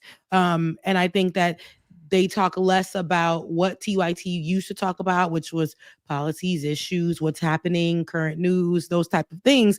And they focus more on, this is what I didn't like that this person said. I said it's very Elon Musk, because you know how Elon Musk bought Twitter because people talking about his behind. And I feel like these people, Jink and Anna, they're liable to, you know, try to get their whoever's left of their viewers. And you know, these Satans will lead the pack of people who don't want to let them go, who will still see the God in them, who will be like, you know what, but that's just Shank. Like, can we really? But that was just like Kanye said that, but you know, it's not really like those people. That's their audience, and they'll stay there, and they'll continue to. They will send their audience off to go attack people. If you look under a lot of what Anna says, people, even though she's getting trashed, I'd be like, dang, they can't stand Anna. But her people who support her are on there, and they'll cuss out this one person who doesn't have half the followers that she has, and send them over there and attack. And I'm like, y'all using y'all power for wrong. Why? And then there's like, they're fueling this. They're being the people who want to help them, who want to help pay for this shit show. And it fuels them. It fuels them, and it makes them feel like they've won. But you can see that they're cracking at the seams. Though. Like you look at Jenk, and he's just like, "Oh, why are they so mad at me? Why?" Like, he's going crazy. He's going crazy, and Anna's over there like, "Fuck off!" Like it's just, what are we watching? I don't give a shit. I'll be honest. Wait, like, to your point, Rebecca, I just want to quickly say one thing is that like if you have like favorites and they're disappointing you, please, like everyone should be really transparent about the fact that we're entertainers. Like that's I mean like hopefully you do educational entertainment, hopefully you try to organize and tell people how to make their lives better, and that makes you better than most entertainers. But at the end of the day, like, you're not revolutionaries, neither am I. I'm not like the leader of the vanguard and I'm going to start it and all that kind of stuff. Like I'm trying to make people's days a little happier, make them get through the day, be able to absorb the news without being as sad, you know, and that makes me happy, kind of thing. That's what we are. We're entertainers. You're no Luigi Mangione. Yeah, I'm not a folk hero. All right, I'm not, or a villain. Listen, depending on how you see it. I saw some people in the chat saw me going meh when you guys were talking about you know, TYT being what they were. I mean they were, because they were early to it. But honestly, you know, early on, I would say a lot of times when you know, TYT would be used as like the stand-in for like the voice for progressives, because they were you know, so influential early on. Honestly, I was kind of embarrassed that they were the flag bearer, because I don't think, I honestly, like, okay, there are good people on the show. A lot of them came later. Let's be honest; they weren't. You're right. TYT early. I agree. I you know, Jenk. A lot of times it was just like, man, this guy. I agree. Listen, even if I thought he came from a good place, it's like this guy should not be the face of the. I agree. This is embarrassing. 100%. I was like, who are these people? Richie should be. He should lead the show. To be honest with you, he's like their best host. Damn. Like honestly, their takes have never been very deep, very Right. like it's very on the surface. Every There's time. no like, I've never seen a clip of theirs and heard something I hadn't already heard 100 times somewhere Exactly. else. There's no unique perspective. I say it all the time. Like, I mean, I would say like everyone on this show has had at least one take that I've never heard anywhere before when talking about some sort of topic, and I can't say I've ever heard that from a clip with, at least do the from the round main table. show. Yeah, At like, least from the main What- show. what- what's the random weird take, an original take that each mine of is us fuck I your can't family think about off the the top of my CEO. head. I can't think. But like, Yeah, like when I'm that's listening, I didn't see anyone else say that. Mike was all over the internet because of that one. like he brought up Sam Cedar, for example. Like I have heard time and time again from everyone on that show. I'm not even including myself. Sam, Matt Leck, Emma Vigland, when Jamie Peck was on the show, of course, Michael Brooks. Deep conversation, deep thought about issues and topics where they arrived at ideas or conclusions or takes that you would not hear from anyone else on that topic because they cared and they deeply thought about these issues. And honestly, I'm not saying they don't care, but some people got it, some people don't. And they were first. That's what they got going for them. That's, they're the Sex Pistols of the progressive movement, I guess. They were first. But nobody respects the Sex Pistols, so. I do have the other video that Ariana shared queued up. This one is of Hassan, if you all wanted to watch that. I'd never and seen also, this Johnny Rotten, by the way, the recently. singer of the Sex Pistols, is a MAGA guy now, so it actually is the perfect. He sucks. That's the appropriate. perfect analogy. Yeah. Yeah, so this was shared by Hank Thompson, by the way. Hank Thompson, he did a whole documentary on Cenk's union busting because this is one of the organizers of that union. And I watched it. It is really, really, really good and thorough.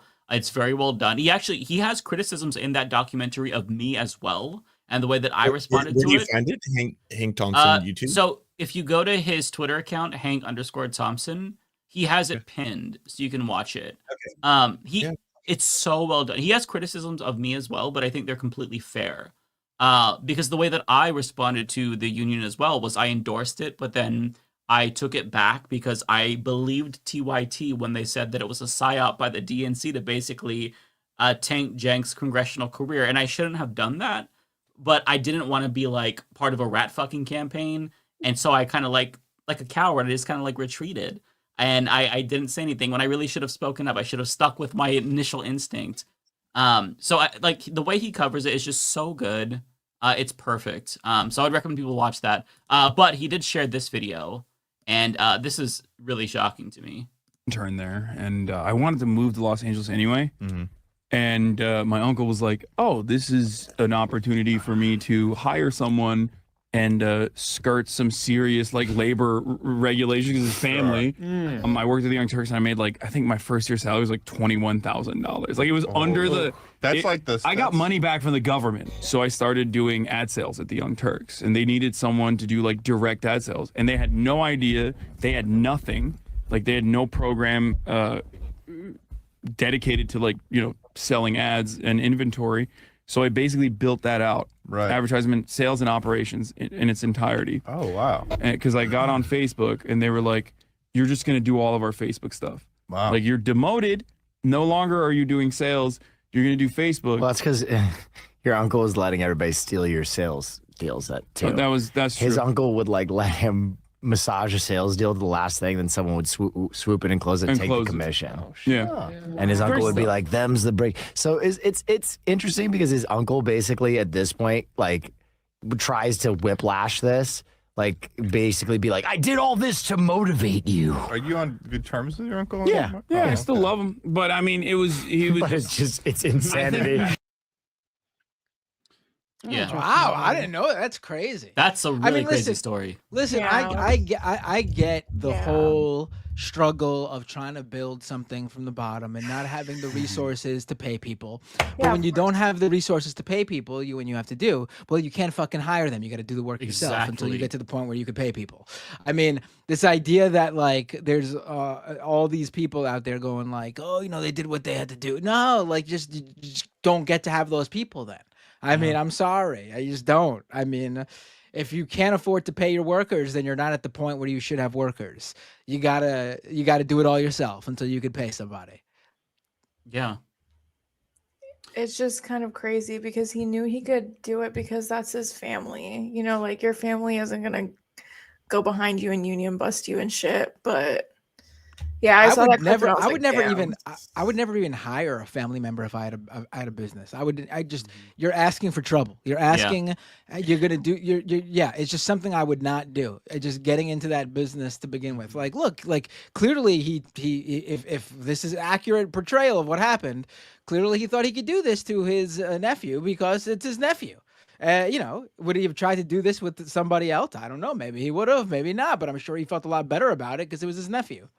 It didn't bother his nephew too much because he still love him. They still talk. I remember, some people are like that. Some people don't hold grudges with family. Some Yeah, people yeah. do. I'm one of those kind of in a way. Like I won't hold. I love my family. They be wrong, but I love them. That's not everybody shouldn't do that though. If you gotta walk away, walk away. But I still feel like there's still like I don't know. I know that it sucks to know that that's happened. But imagine if he did that to his nephew, how many other people have stories that are exactly the same, working at TYT, especially when after they became established and were able to pay people. I think not on this is very telling because is Hassan still working for TYT? No, absolutely not. Okay. At this point, I think Hassan could hire TYT. Yeah. Okay. Good. Just didn't want to make No, literally. Okay. Take up the whole studio, PolyMarket studio. But to know that this is like the most drama in our space right now when it comes to politics right now, the progressive space, TYT is the talk of the town. And like I said, they are eating it up, but they're also like they're loving some takes and that's fueling them. But then they're the other ones that are calling them out by a lot of us who I think that's what's the thing that they get in a little wrong too. Just because people liked y'all once don't mean that people can't turn around and be like, you know what? I don't think he's not a good person. People can do that. They have the right to do that. And then you don't get to get on your little, on in your chair, go live, and then members only, and then be cussing folks out by name. Remember when Anna was going crazy over the cat lady or whatever, such and such's cat? I was like, girl, why? It's like I can't understand how they think that we could take them serious. I think that at this point, we're going to have to this conversation, this discourse, because they're going to keep doing things. We're going to have to let them go. In 2025, we're gonna I'll give y'all the rest because I'm not taking them into my holiday, but I'm not taking them into next year because I'm finished. I feel like they're going to do more and we're going to have to let them go because we got work to do. And I think that we should like you were saying, Mike, we should start taking up the space now. And we're the home of progressives. We're taking the name. We're the home of progressives. There can be only one, and we are that one. Mm-hmm. Yeah, let's absorb. Welcome, friends. Yep, we own this space. They have to bow down to the us. Only true leftists. I love the voice. Yeah. Period. That's it, because I'm done with them. Okay. Everybody has talked about them. Everyone has talked. I feel like they love it. They're like, they sit back and they're like, yeah, what else did this person say? Yeah, what did Lance say? And then they get on the mic and they be like, Lance, right? They've only name dropped Lance. It gets crazy. They get crazy. They'll call people out by name like people want to fight.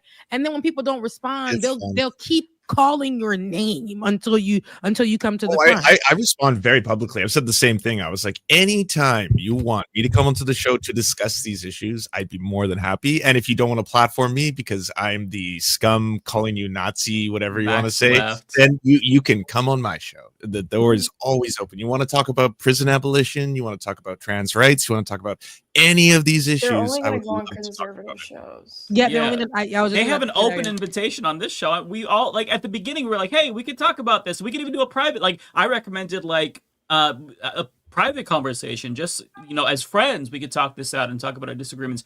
They're far gone. So I agree with Rebecca. There's no coming back for this. Now I see my position as trying to make sure that people know that they're not left and to point that out whenever I can. They are now Jimmy Dore. Well, Jimmy Dore kind of moved past where now it's like, okay, everybody knows he's a conservative, so I don't have to harp on that.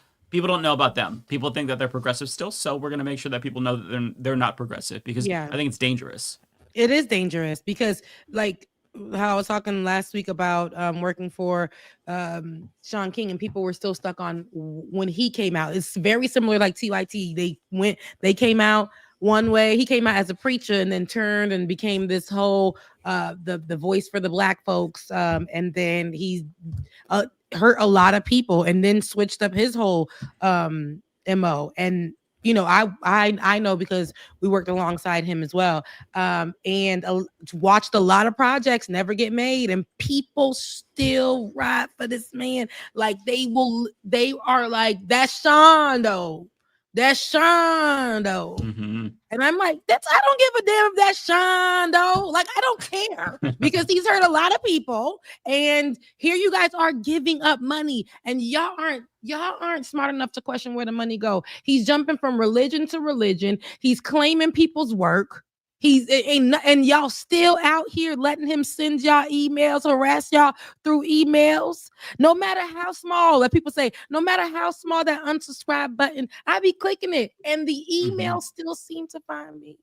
This man should be stopped. But yeah, him, other people that we thought were a part of the movement or of being an ally, helping people who really don't have voices, giving voice to those people. These are not those people. TYT is spending way more time discussing their personal business than the purpose of helping. It is also really dangerous when you have people like Jesse Singal, for example. If you have someone who isn't identifiable as a far right figure, who then start to say things like, well, you know what, trans ideology has gone too far, or the left is going a little too far when it comes to the black rights movement or stuff like that.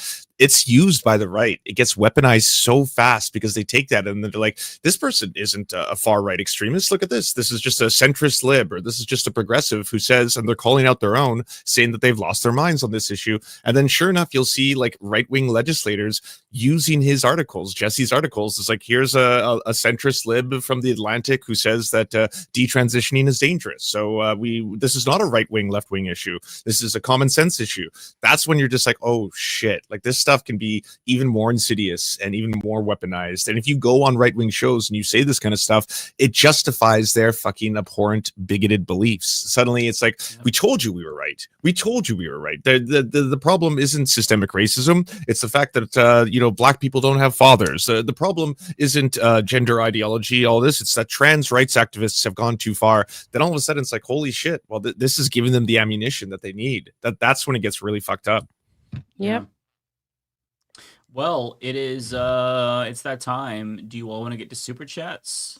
Sure. Do it. And messages. Okay, Rebecca, do you want to go first? You already know what it is. I I'm had gonna a put up couple the of things banner. happen with I my have sister. all of your info on the banner. Thank you so much. It's great. It helps a lot. Oh, they monetized me again on Oh my god, finally. I was gonna ask you, I'm like, can we rip them a new ass yet? Or right. Okay, I was like, okay. 'cause I was about to get on there, and then I went on there, and they're like, I feel like they've been seeing somebody's been, because they probably seen or heard, because I was sick of sending in every other month, like some freaking video to prove this. So I don't know, but I just woke up and then it was your girl was back on monetized. So Well, I don't please know. let us know if they pull that Period. again so we can make the biggest stink possible. because we are the home of progressives. We are the biggest news We're show the on the real internet. ones. We're So- the real We home of left. progressives. I love Yeah. it.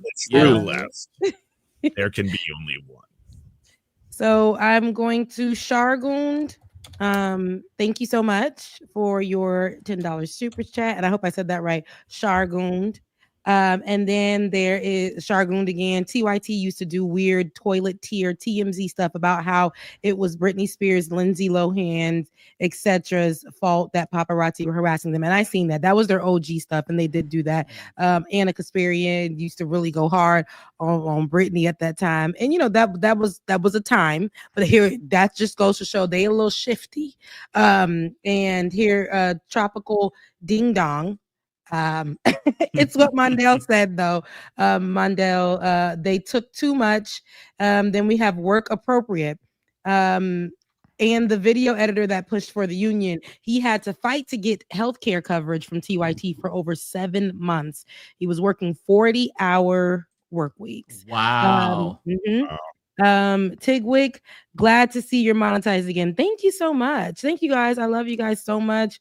And I'm out. I did drop a new video, Shades of Good News. So make sure you go on my page Yeah. and run them numbers up. Run them numbers up. We, if you want some good news, get up on there and run them numbers up. All right. Yeah. Like I said, I'm a little tipsy because I came from dinner with the sissy. Oh, I But love that. y'all. And I will could not see even you- tell, Rebecca. Are you serious? My Yeah, eyes you're were- really were good my at hiding. eyes were like I didn't know this? until right now. Oh my job. god. Yeah, you played it really cool. I had no idea. I was Good for holding you. it. And then when I didn't say a word, that's when y'all know I'll be talking. Then when I didn't say a word, that's when y'all know, oh, Rebecca says the liquor in her system. Anyways, I'm out of here. I love you guys so much. Bye, Merry Rebecca. Christmas. I Have a won't good see you night. until after New Year's and Merry Christmas. So Merry Okay. Christmas, Happy New Year's. Okay. All right. Well, Happy New Year's and Merry Christmas, and I'll see you in 2025. My Take last care. episode, just to let y'all know, will be next week. Okay, until 2025. All right. All right. I'll All see you right. guys next Sounds week. good. Love you, mean it. See ya. Bye, guys. One by one, we're dropping each week until Christmas. Not I. Not Then it's I. over.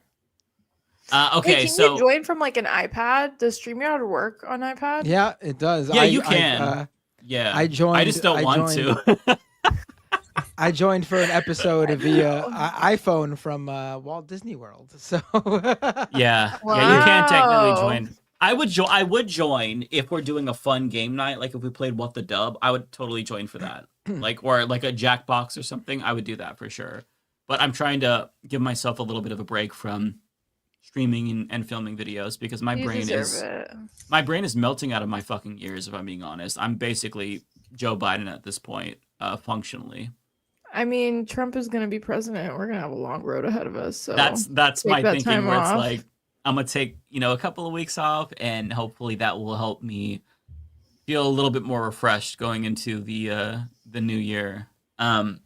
Okay, Lance, did you want to go?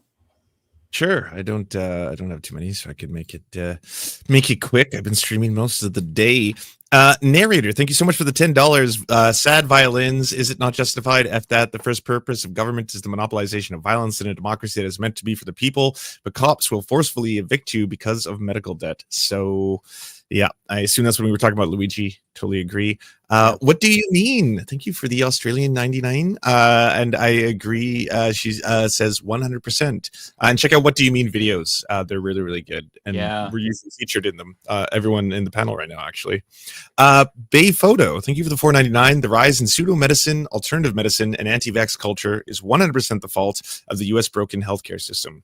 I would say on social media. Yeah, I wouldn't blame it all on the healthcare system. But yeah. Parker, thank you for the $5. It looks like the 100K sales of Luigi hats thing isn't true, sadly. What? Breaking Points lied to me? I saw Sagar talking about that. Someone edited a screenshot and said 100 bought in the past month and made it 100K. Damn. That turned out to be not true. And the CEO getting pied today turned out to not be true. That was actually an ad for cryptocurrency. Are you serious? I didn't even see that, but Yeah, I was Wow. heartbroken when I found out it was I an ad. know. Oh wait, what are you guys I think talking about? Oh, there was a viral video that was going around on most social media showing the CEO of some big company getting pied in the face. And obviously everyone was like, oh my God, it's another event. And it turns out it was all staged and they got a lookalike of the CEO to get pied and film it. And it was to promote cryptocurrency. Oh, it was Oh, Enron CEO hit with pie in the face. Yes. Yeah, there's a Enron doesn't exist anymore. Enron is the company that went under during the That's financial true. crisis. Yes, I'm not Come gonna on. Yeah. Yeah, Enron came back as a crypto project, and That's appropriate. so if you see anything about Enron, it's a crypto thing. Tigwick, thanks for becoming a member. Thanks for all that you do. I appreciate it. Thank you. Painting and Politics, thanks for subscribing on Prime. Coolest Region, thank you for subscribing on Prime. Brandon 2600, thank you. Chronic 989, thank you for gifting a tier 1 sub. And then finally, there was a message. Change the name of the Leftist Mafia to the home of progressives. I don't know. I don't feel about that, but It's just our motto. Leftist Mafia. all right. Home of Because we came up with progressives. it. It's our official motto. Yeah. Okay. Ariana, did you want to read yours next? Yeah, I definitely can. I didn't get that many, so I can just read through them pretty quick. Tokyo Hans, thank you for the 1,000, what I believe is yen. This talk about bombs reminds me that, That is yen. You just got $10. Oh, okay. Okay, cool. Thank you so much. I appreciate it. It reminds me that Ariana is the bomb, period. Yes, that's the goal. Funky Fwesh, thank you for the $5. I'm a little late, but congrats on being the 6th host. Ariana, you're an excellent addition to the show. I agree. Thank you so much. You just have to convince Matt Binder of that. Okay. What?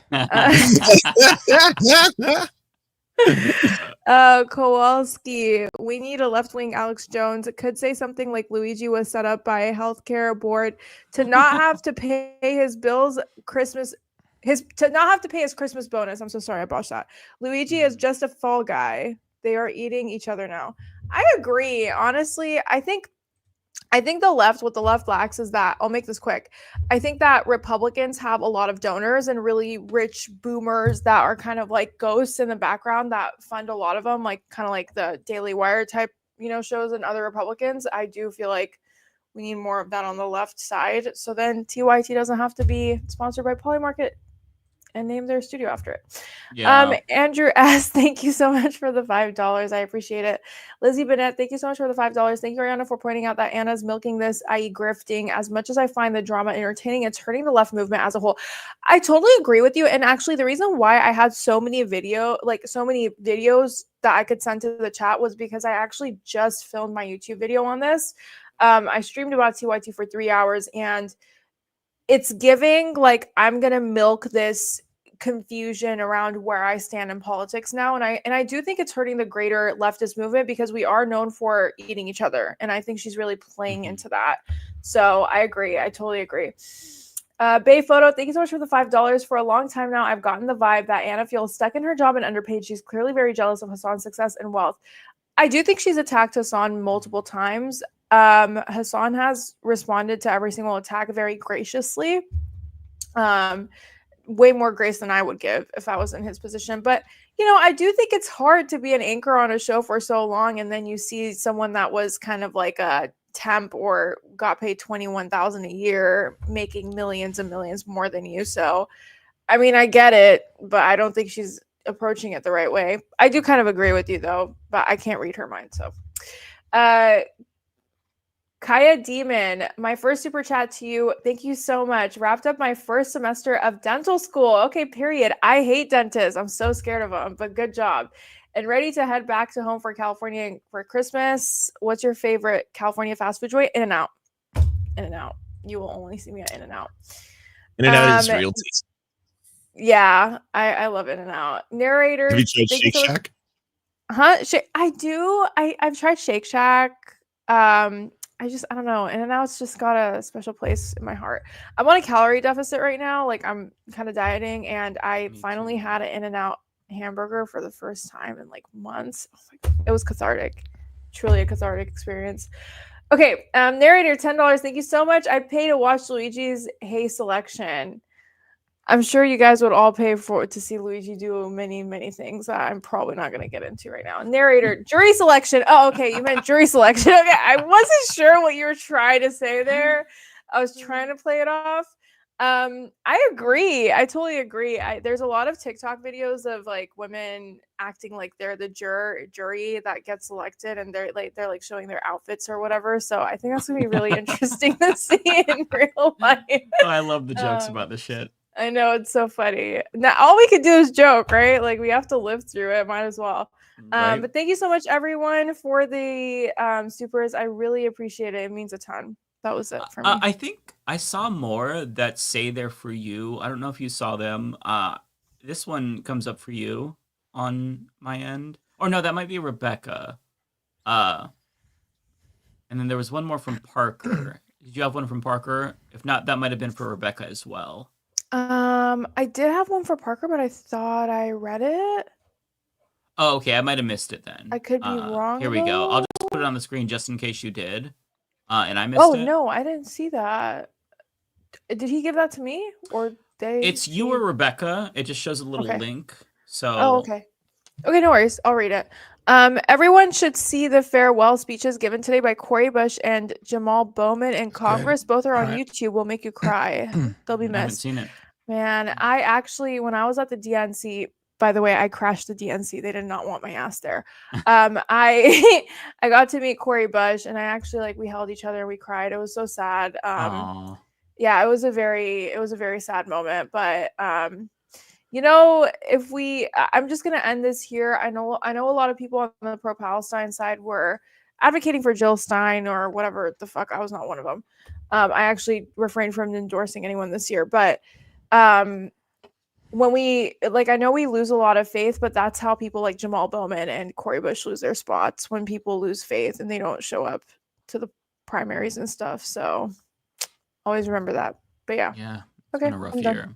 It has been. Yeah. Matt, did you want to go or did you want me to go first? You could go. Okay, so I'll try to make it quick. I have a new member. Thank you so much to Robbie, who became a member. Thank you, Doug Grinbergs, for the $2. PSA, today is UN WHO Universal Health Coverage Day. Yeah, rub it in our faces. Okay, rub it in our faces. We get it. You have universal health care. What do you mean? Says love that. I think she's referring to, or they're referring to, the Luigi hat. Nick, thank you for the $5. If the Democrats don't harness the energy behind healthcare reform, all we'll get out of this is the usual: more cops, more surveillance, less rights. Yeah, I think you're onto something, and I think they probably won't harness it, and I think we probably will get all of that, unfortunately. I don't want to be a doomer, but I have no faith in that institution. What do you mean? Thank you for the $5. I'm sending extra super chats to Mike because he has to pay for private health insurance, and Lance doesn't. I love you both equally. Don't worry, I love you both equally. Hashtag Medicare for all. Thank you so much. Sam, thank you for the member chat. Did y'all hear that many Dems like Jim Clyburn said that Biden should pardon Trump? I saw that, and this party just needs to be destroyed. How can you save a party that is so embarrassing, so pathetic, so weak? You have Richard Blumenthal. He was also on TV with Marsha Blackburn, praising Doge and Elon Musk, and then Elon Musk John Fetterman joined Truth Social and was talking about how the charges against Donald Trump were bullshit and weaponized. And then he's talking about how he's going to confirm Elise Stefanik.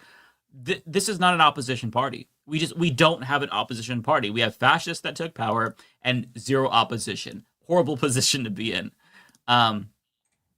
Thank you to Honorable Audio for becoming a member.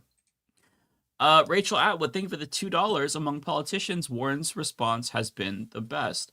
Yeah, she did have a response, a good response. I will say I'm still pissed at her because had she maybe dropped out in 2020 and not come in third place in her own state, maybe Bernie would have done a little bit better. But she didn't help. So it's nice that she's saying that right now. But when push came to shove, she kind of fucked the progressive movement. I don't think the dropping out thing, I don't think did it, because by that time her dropping out wouldn't have made a difference.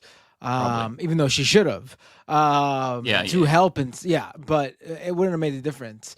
The part where she messed up was going after him for, I don't remember what was it, like she claimed that like he said a woman couldn't be president or something. What was it? Yeah. What was it again? He said that she said that he told her in private that a woman couldn't be president, which is so weird because Bernie said he never said that. And we know he didn't say that because he tried to recruit her to run in 2015 against Hillary Clinton, and she didn't want to. That's why he ran. So it's yeah. Right. I would love that whole thing I think hurt him way more than her staying in the race for too long, because by that time her support was nil. I mean, she lost in Massachusetts to both Biden and Bernie in that three-way race. I mean, in her own home state. Yeah. And she went after him because like some Bernie campaigners were like trying to like using like campaign language to like text messages to like try to convince Warren voters to switch over as if it was like a personal thing. Like, no, it's just a campaign. Like, what are you talking about? Yeah. She also didn't like the snake emojis, so it's hard for me. Like, I agree with you, Rachel. It's just hard for me to give credit to her because I feel that's another person who I feel like scorned by. You know, what matters is if you have an opportunity to make a difference, are you gonna put aside your own ego, or are you going to be petty and fuck everyone over? And so many people choose to be petty and fuck everyone over, and I'm just I'm so sick of it. Hell hath no fury like a Mike Figueredo scorned. Right? I mean, if she can move the pulse in a positive direction, it's a net benefit. I like Elizabeth Warren still, though. I mean, yes, it'll always be a blip on her to me, but like there'll always be that like asterisk.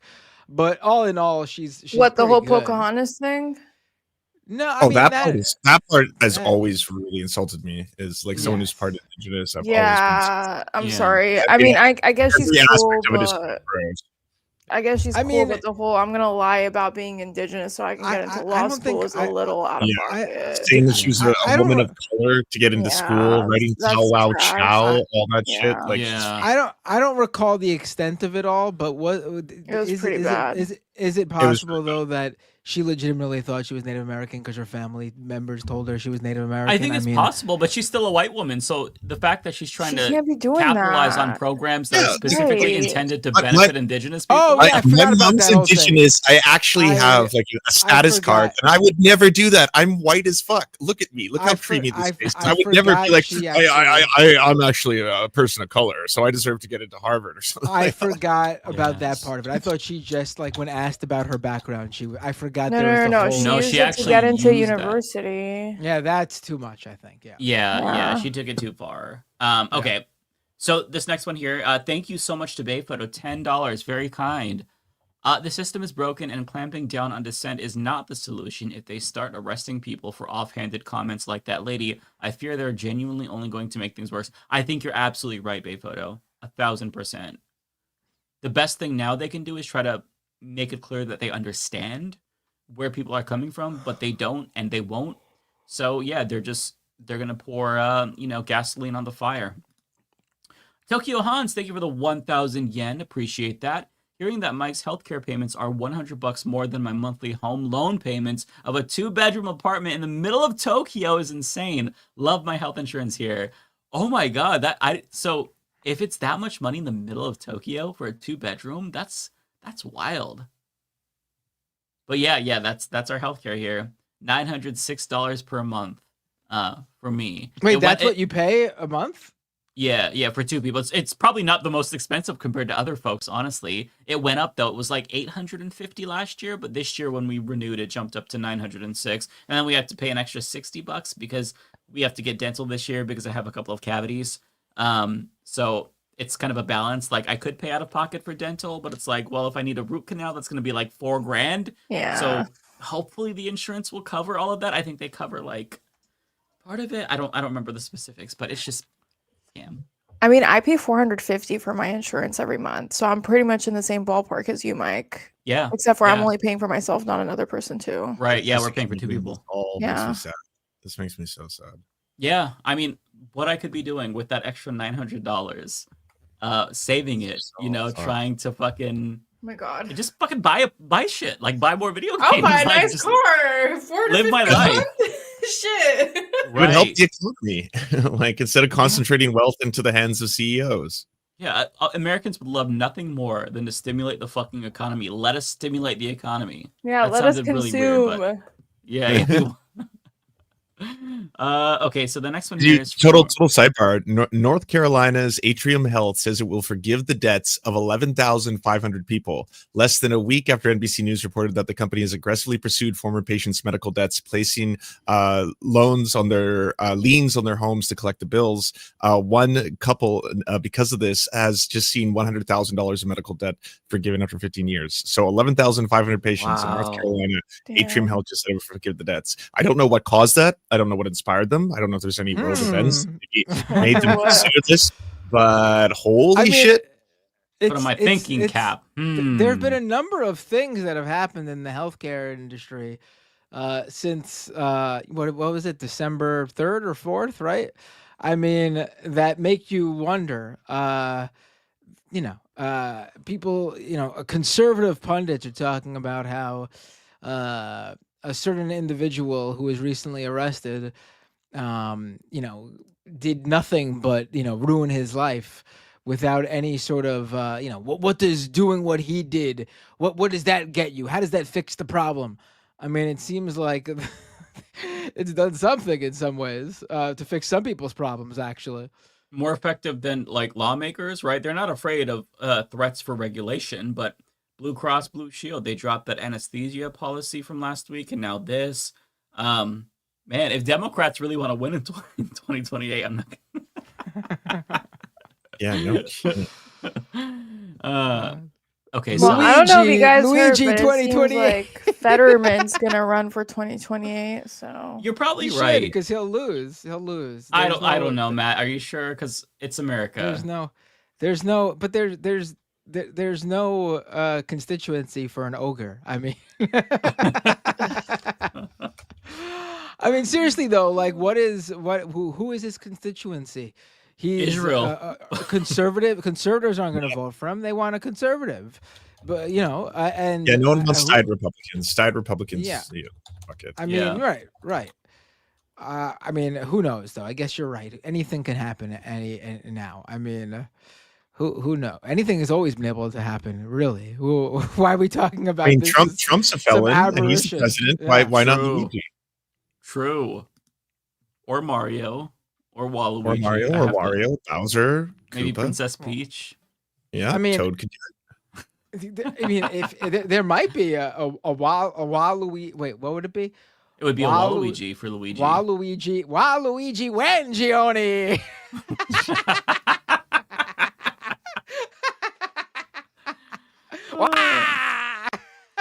So Joseph Nash has a great point here. Think of the 5. Why was bail for Luigi Mangione denied while other criminals are much worse? Well, to your point, Joseph, so the lady who was on the phone with her health insurance company in Florida, she was denied bail because she said deny, defend, depose, or whatever.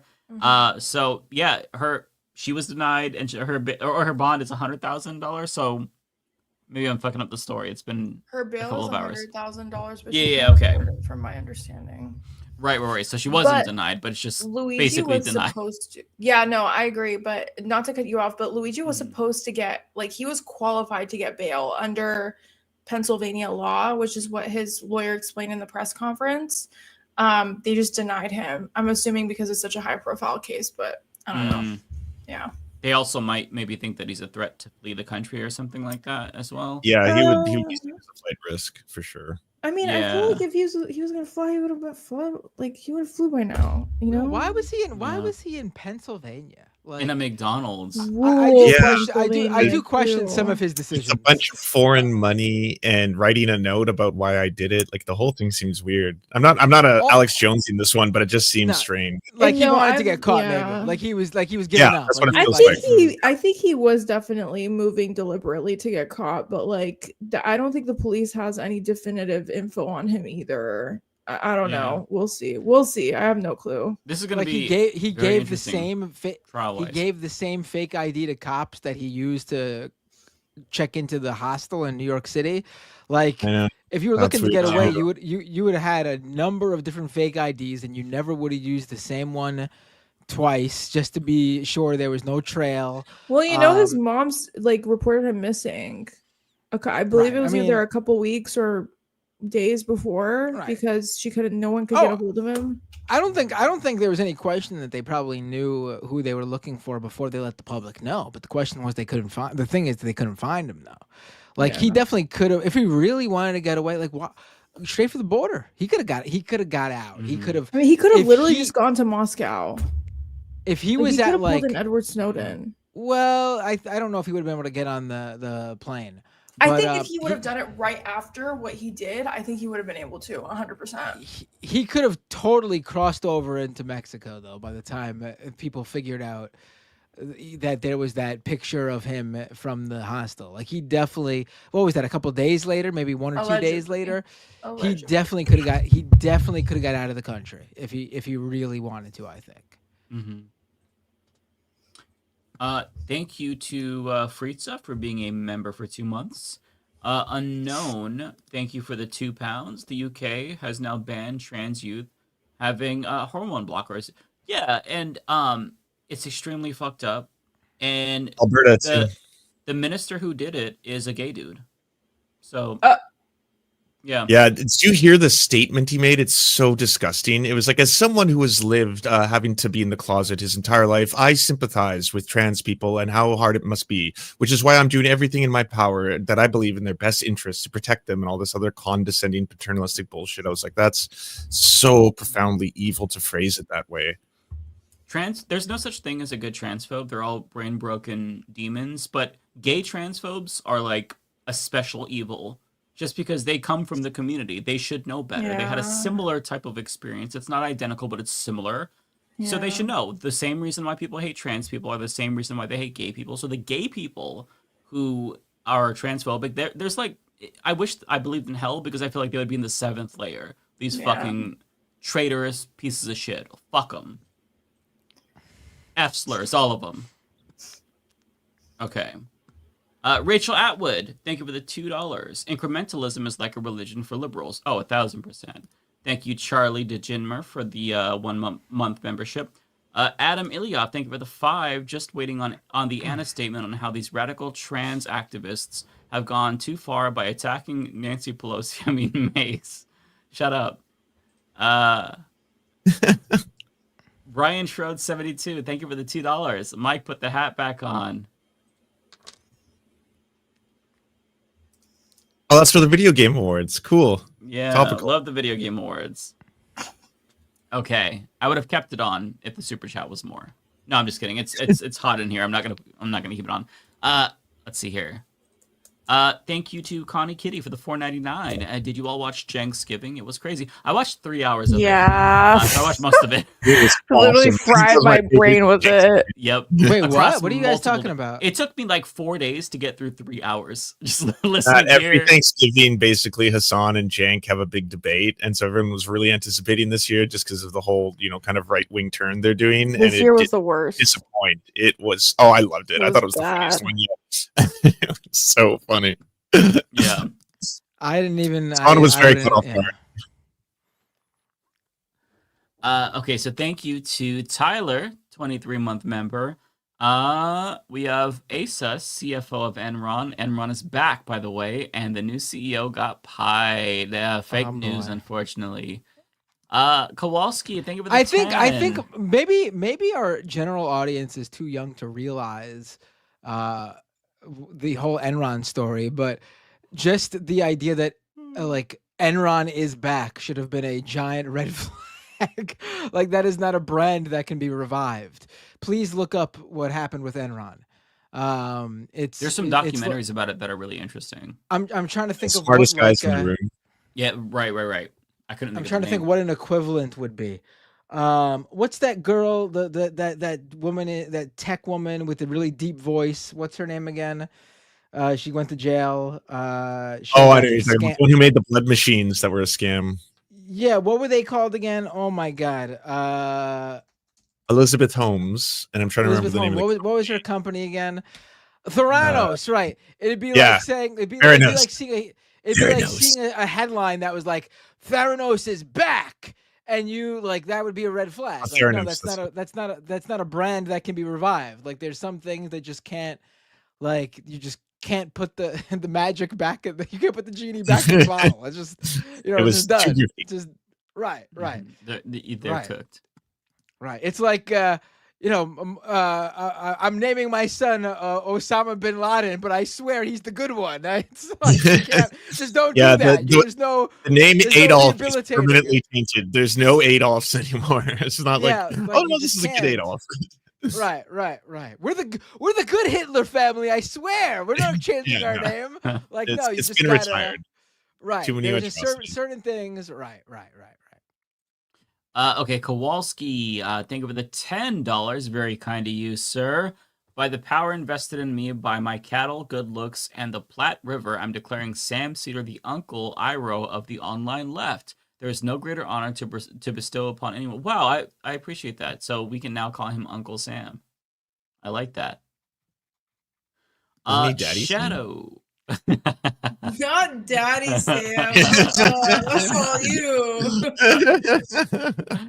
No, that's on the internet.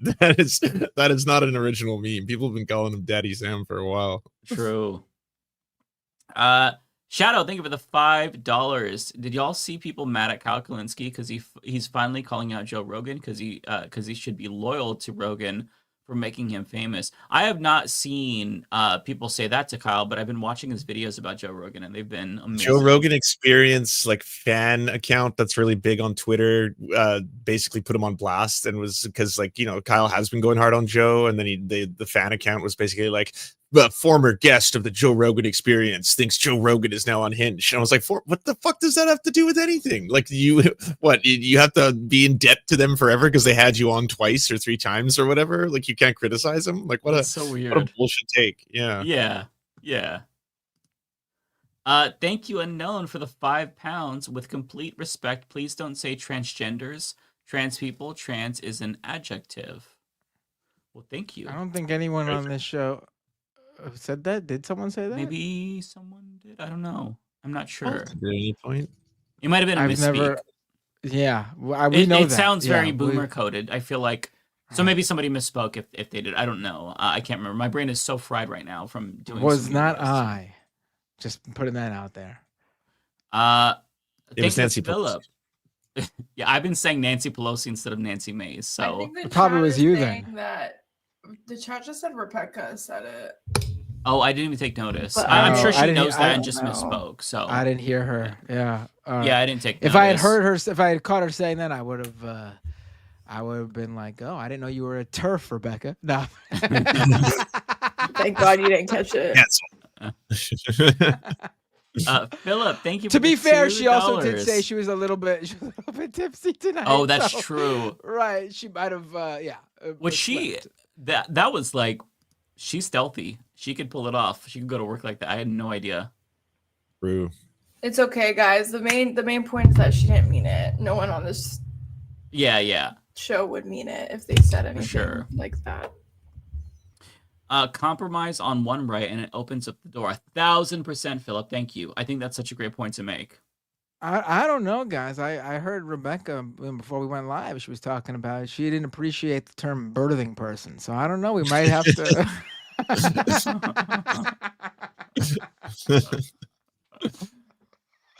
Hammock, thank you for the $5. Greg Abbott mentioned Anna in a good light about immigration issues on X. Guess you are on a successful grift when a huge bigot boosts you. Yeah, he praised her for talking about. She talked about his busing immigrants to different cities program. Yeah, that's so embarrassing. Yeah. If that doesn't get you to reevaluate your position, then you're on a very, very clear track. How does Greg Abbott even know who she is? Like, because he watches Glenn Beck, and she was on Glenn Beck. Oh, right. Oh, that's where he got that clip from. So what did she say? Wait, hold on. Can we watch this clip? I want to see it. I want to see what. I don't know where it is. It's like a 50-minute video. Someone find just that clip. I want to see what she said that got an endorsement from Greg Abbott. I would really like to see this. Yeah, because I have no idea. I don't want to go through 50 minutes right now. That's insane. I mean, all I know is that she said something to the effect of the thing that Greg Abbott did where he bused migrants to blue cities kind of showed that there are issues with the immigration system or something. It was something of that nature. I'm paraphrasing. You mean I the would like, human? I would like to see the video. I'd like to You see the did the clip. human trafficking? Okay. Yeah, apparently that was a big brain move. But I don't know what she said, to be clear, so I don't want to like misinterpret what she said. Oh, now we're all virtue signaling that human trafficking's bad. Apparently, yeah, you know how the woke you know left how they strikes are. again. Yep. Adam Ilya, thank you so much for the $10. Very kind. I had a thought about the birthing person comment this week. Wouldn't that be factually accurate? And if that is the case, like her best friend Ben says, facts don't care about your feelings. Yeah, it is factually accurate. And again, like it's a technical term. Nobody uses it in normal settings. I specifically told her privately, like I have a non-binary cousin and they've never asked me to call them a birthing person. We don't even talk about that shit. We just talk about video games and stuff. Like it's not a widespread thing. I tried to explain this to her. She knows. She just doesn't care. It's a grift. Cyborg I've actually gone the opposite route. I ask everyone to acknowledge me as a birthing person, even though You would be a semen dispenser. Yeah. Right. Well, that's what I've asked people to. That's what I want people to call me, and that's why you're not allowed on the bus anymore. That's why I'm not. I think the NYPD were passing around my photo the other day because someone said, "Excuse me, sir," and I said, "What? You mean semen dispenser?" Excuse me. Cyborg, thank you so much for the $20. That's very kind of you. I did some research and 99% of TYT subscribers are dead subscribers. I would be curious how you figure that out because I know that YouTube does periodically purge dead subscribers. I think the account has to be inactive for 6 months, but it is entirely possible. I just don't know how you would figure that out. But if you were able to, yeah, that's interesting. I don't know about TYT, but you know what's wild is going through some of the Daily Wire YouTube channels and seeing their subscriber count to video views. It's like, it's wild. They'll have like 3 million subs and some of their video views, like you guys, like Mike, you consistently get more video views for having like 500,000 subs. Like they are the most bot inflated channels. Like I just go through them all. Play the fun game. It's really neat to see. It does. The exception is Brett Cooper. It does feel, yeah, she seems, but it does feel like they are on a downward trend, right? Like it felt like at one point it's all manosphere now. No one cares about those weird old transphobic racists. It's manosphere. That's the right wing like corner where you make lots of money online if you're the fresh and fits and shit.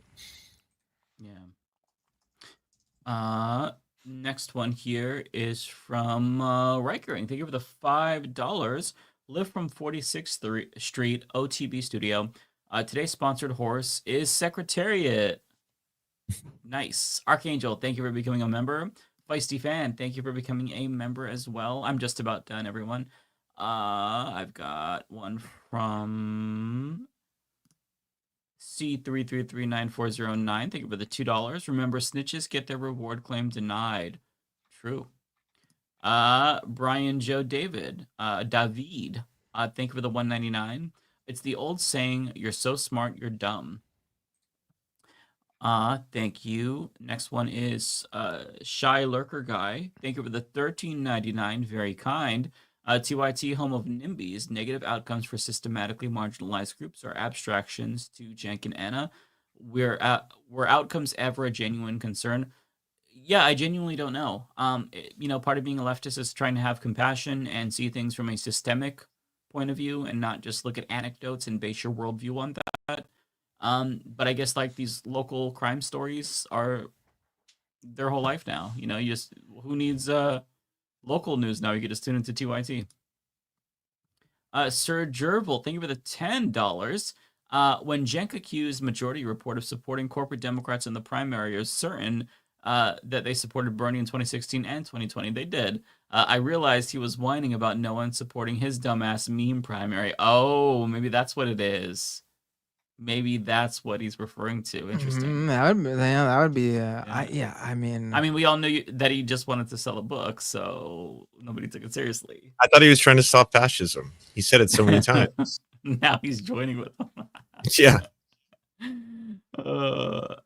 Thank you for becoming a member, Madukes the Poet. The next one here is from Byron Joe David. Thank you for the $4.99. You have your outsiders and you have your loyalists. John and Fran will always be loyalists. Well, I mean, I think that it's hard to just give up your job, so I sympathize with them in the position that they're in. Yeah, I was about to say. Yeah.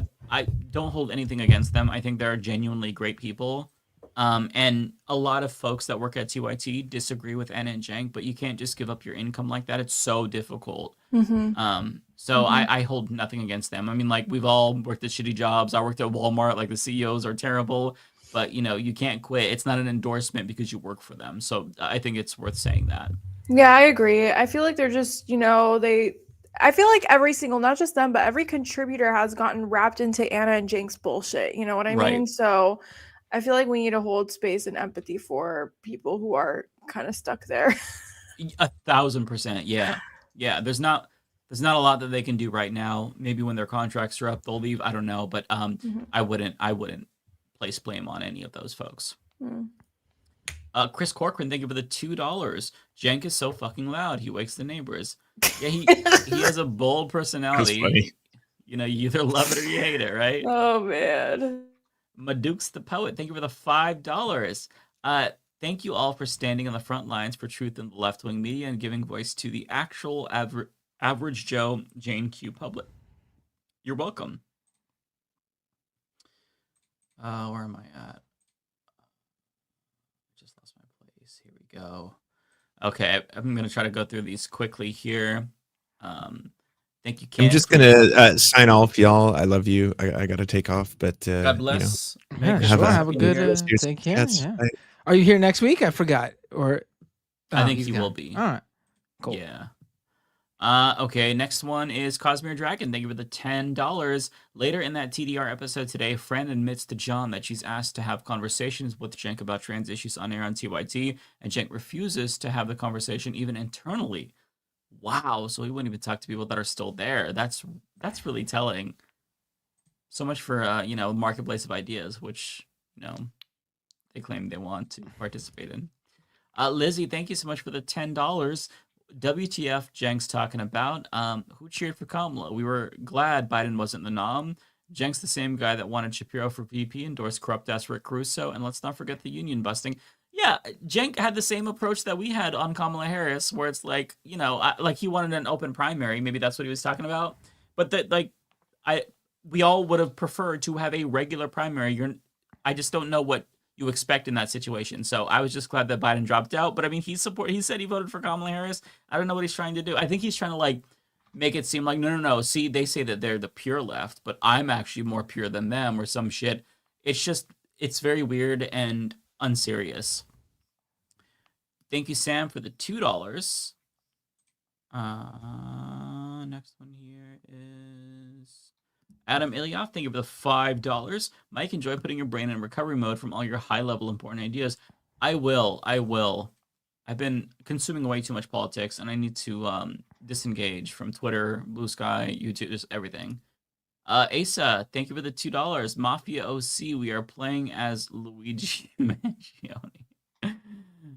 Work appropriate, thank you for the 5. We be flexing our leftists. I'm proud to be part of the Max Left. Let's flex left muscles. Yeah, hell yeah. Okay, next one is from Tropical Ding Dong. Thank you for the 5. Max Left sounds like the name of a badass anti-fascist comic book hero. Yeah. Sam Leonard, thank you for the 2. Keep up the fight. Appreciate that. Wait, where's Jill Stein? Says Asa for $2. I don't know. Narrator, thank you for the $10. Dems would rather lose to fascism than scare away their donors with economic populist rhetoric. They don't fight for policy. They fight for the position to fundraise from. 1,000% narrator. Jerome in Seattle, thank you for the 2. Panel Stimulation Fund, appreciate that. Thank you so much. Eric Archampong, thank you for the $15. Very generous of you. Mike, they announced the sequel to Okami at the Game Awards. Shut up. No. Are you serious? Oh my God. Eric, if you're lying to me right now, I'm going to be so mad. If they actually announced that, then that's legitimately amazing. Wow. Okay, thank you for the 2. Buy yourself something nice. Well, thank you so much. Arenza, thank you for the 500 yen. Do we need a running banner saying Cenk is not a Nazi to get him to quit that bullshit? He'll just make up something else, so it doesn't really matter. They're not trying to engage in good faith with any of the critiques. If they would have done it last year when we were all using kid gloves. But now that the kid gloves are off, they're certainly not going to engage with anything we have to say. Geek Toy Box 199. Enron is back. Somebody bought the brand for lows. No, it's a crypto thing. It's not really. It's just yeah. Well, we can choose to believe that one day they'll return. Brian, Why? I'm a big Why? Enron guy. I'm a huge fan of them. No. The Luigi Mangione trial would be the most watched trial since OJ. Do you think we could get a jury nullification? Also, you guys need to get Kyle on. Yeah, at some point for sure. No, I mean, I think it's clear that they're gonna obviously find people who, while there are a lot of people who are sympathetic towards him, there also are going to be a lot of people who are not. Yeah. And clearly that's who they're going to All it takes is one. go for. All it takes is one. I'm just saying. Yep. Thank you for becoming a member for 14 months, Pendulous. And last but not least, I have Lizzie Bennett with a 5 chat. Thank you so much. Cenk reminds me of the satirical joke character Impotent Rage from GTA 5. If anyone has the chance, please watch the videos. I'll check it out. It's been a while since I played it. I haven't played it since it came out, which was 2013. So, yeah, that's all that I have. Matt, do you want to jump to yours? I'm going to go to the bathroom. Awesome. I'm going to rock out because I really want in and out. So it was so nice seeing you guys, though. I will be joining next week from my lovely iPad. So nice. I'm Well, gonna be Merry Christmas, traveling. Happy New Year. Thank you so much. You take care. Bye, guys. Have a good night. You too. Bye, everyone. Bye, chat. Okay. All right. So let me pull up your first one. Let me know which one All that right. is. And then Sure. I'll It's go to the back. narrator. Member Okay. for 17 months. I'll be back. Narrator says Luigi Mangione and Jordan Neely are two people who suffered violent, torturous conditions daily for the sake of profit by decisions made in boardrooms. I mean, we don't actually really know too much about Luigi Mangione yet. But also, like, the idea that he has to have experienced anything. I've seen this sort of like, because apparently he comes from a very wealthy family, which it doesn't matter. Like, the idea that someone needs something to happen to them for them to feel strongly about it, and they're not allowed to feel strongly about something if it only happened to other people and not them, is an idea that needs to be gotten rid of. Because we just don't know about. I'm not saying this is what you think, obviously, narrator. I'm just saying in general. I don't think Luigi Mangione and Jordan Neely are all that much alike, though. I don't. Honestly. In that way.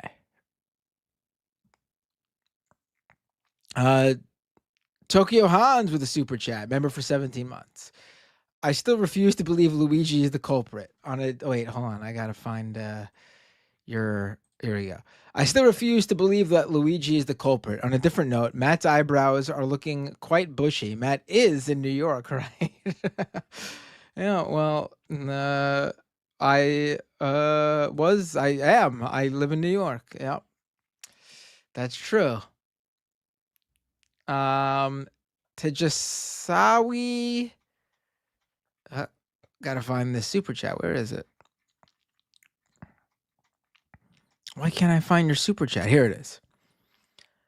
Tejaswi Ragurama with a super chat.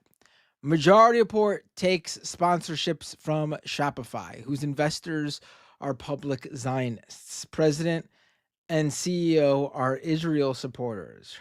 Hypocrisy runs wide.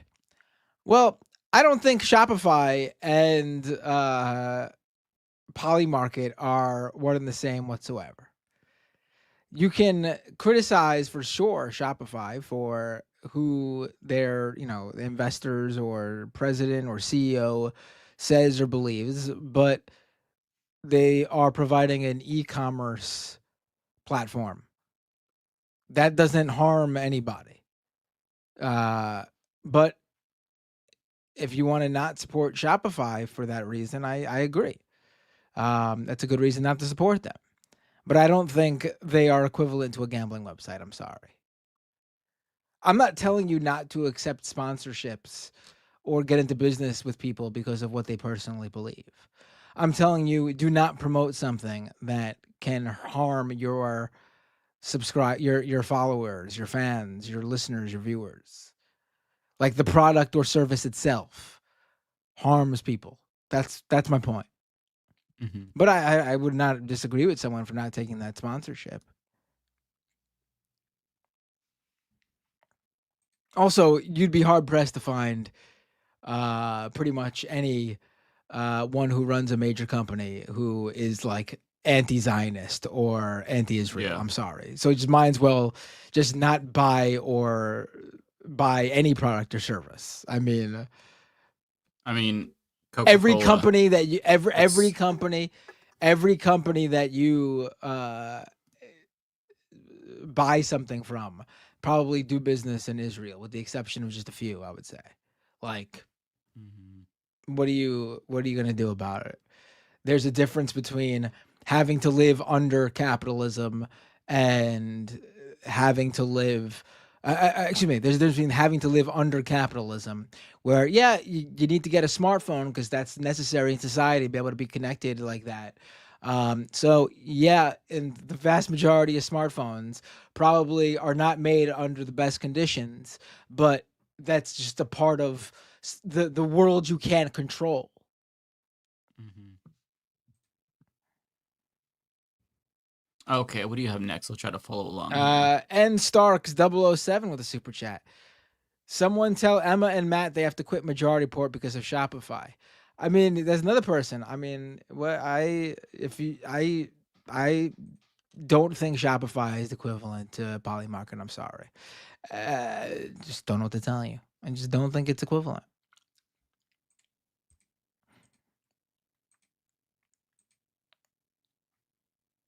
Tokyo next. I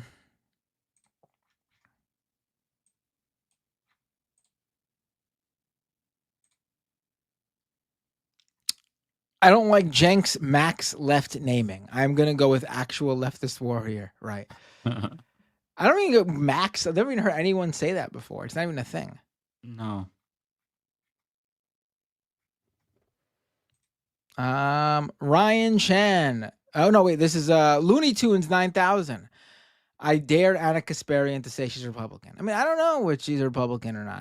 I don't think she needs to be a Republican necessarily. I mean, there are a lot of liberals who have her takes. I mean, that's where the term TERF comes from. The term TERF is not meant to describe a transphobic conservative. The term TERF was originally meant to describe transphobic feminists, like feminist activists who were transphobes.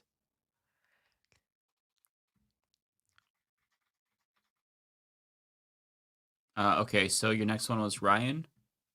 Ryan Chan, right, with a super chat. Apparently, Pelosi is trying to sabotage AOC's bid to become chair of the Oversight Committee. I saw that. I mean, Democrats could just never let a good thing happen.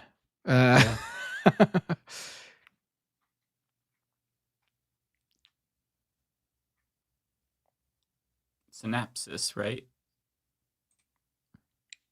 Yep. The Synapsis, member for 17 months. Did you end up making the Leftist Mafia starter pack on Blue Sky? I did. You can check it out. It's there on if you go to my profile, it's right there in the starter packs section on my profile. N Starks 007 with another super chat. F this TYT nonsense. What can we do to get an official Luigi Day in Manhattan? There was a lookalike contest, by the way. Right. So yeah. By the way, and Starks, you said you were one of the people who brought up the Shopify thing. If you bring it up to the majority report about your issue with them, they certainly take great care about who they let sponsor the show, like who their sponsors are. Yeah, I feel like they wouldn't shut down criticism if you brought it up Right. because it's in good faith. Right. I feel like they're Right. like they're Like, I not don't- hard-headed like that. Like, I don't agree that Shopify and PolyMarket are equivalent, but I do know that Shopify, is a fairly not so great company in terms of who runs it. But that describes like literally every company. Yeah. You just have to really prioritize which ones you're going to go after. Otherwise, you literally need to boycott everything all the time. I mean,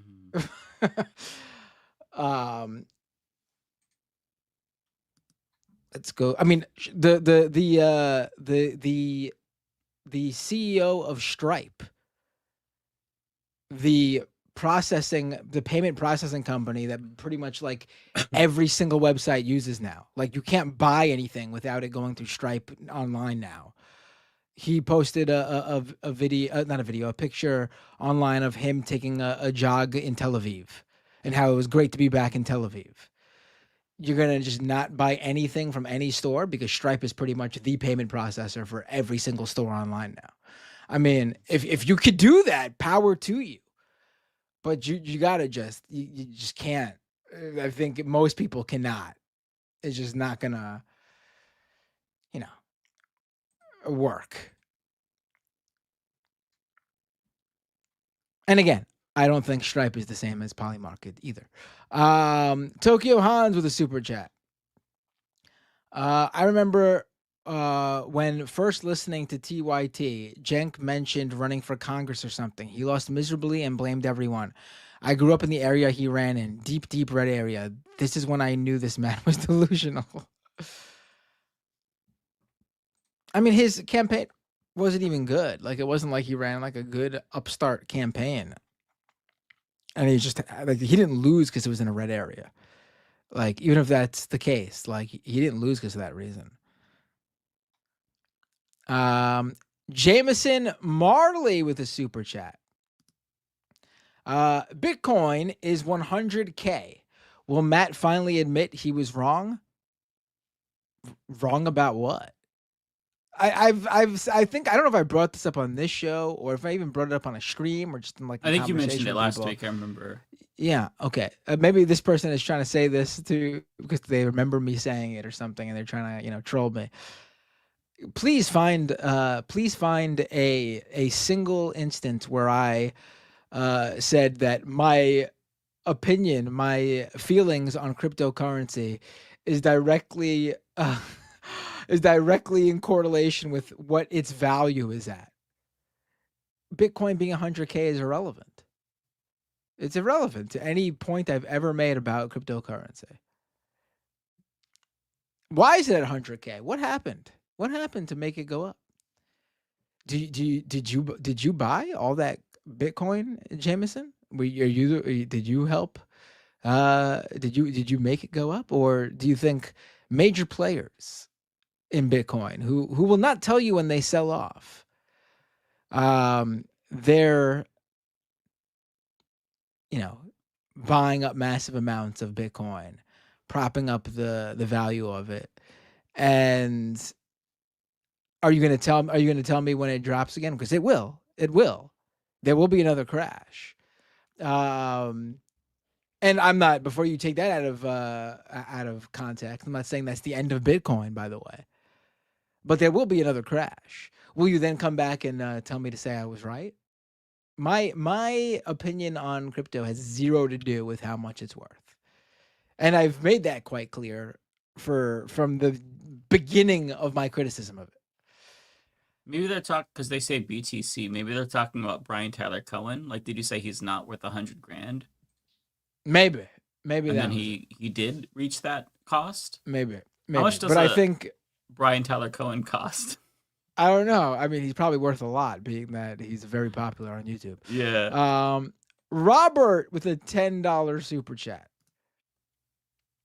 In 2020, there was the fraud squad movement. 2024, TYT is acting like the DNC. I don't remember. I don't remember. You laughed, Mike. Do you remember? I don't know if Cenk was doing that though. To be fair, I don't know. I remember it was. No, this is. I'm thinking of 2021. That was when the force to vote shit, and then the fraud squad stuff from Jimmy Dore. That's when I remember seeing fraud squad. Unless Cenk was doing something beforehand, but I honestly don't know. Yeah, that was a Jimmy Dore thing, wasn't it? I don't think that was. That's what I'm thinking, and it was like 2021, but I could be misremembering, so I'm not 100% sure about that. Let's go to the next super chat. Reg X with a $10 super chat. My rep Van Hoyle, Democrat in Oregon, is apparently joining the Doge caucus in order to fight it from within or some shit. These Democrats are a goddamn shit show, and it doesn't matter where they are. Yeah, Democrats suck. Again, the Democrats suck. They absolutely suck. It just so happens that the few good politicians happen to be Democrats. That's what I always say. Like, I'm not a fan of the Democratic Party. It just so happens that the few politicians that I think actually do represent myself and the vast majority of people, they just happen to be Democrats. There's a few of them. Because they don't have a choice. It's like, you can't really run outside of the party unless you're in like a more like Bernie Sanders does. Although I think that he runs in the Democratic primary technically and then rejects the nomination. I don't know how it works, but yeah, I think that if we had a normal system with multiple parties, I don't think that the progressives in Congress that are actually progressive would be part of the party. Right. Like there's just a few Democrats who just happen to be politicians who just happen to be Democrats, and they're the politicians I support. If you don't know who I'm talking about, let me give you some examples. Like Joe Manchin, Kristen Sinema, people who really represent my interests. I love Sinema, slay queen. And I was I was in tears earlier today because they're leaving. And we're gonna miss them. Joe Manchin and Kristen Sinema. It just won't be the same without them. We lost two fighters for the American people, and their names are Joe Manchin and Kristen Sinema. Don't worry, we've got John Fetterman to carry the torch for him, so it'll be okay. Yeah. Yeah.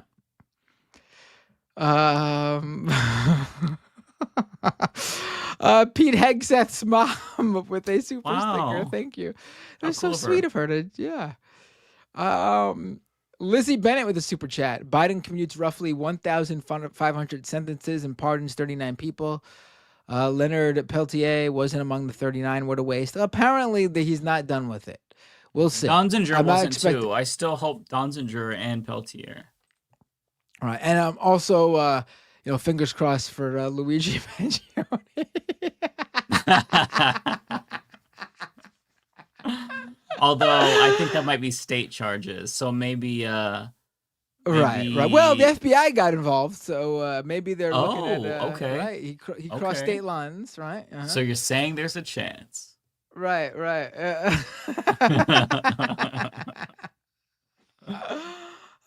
Oh boy.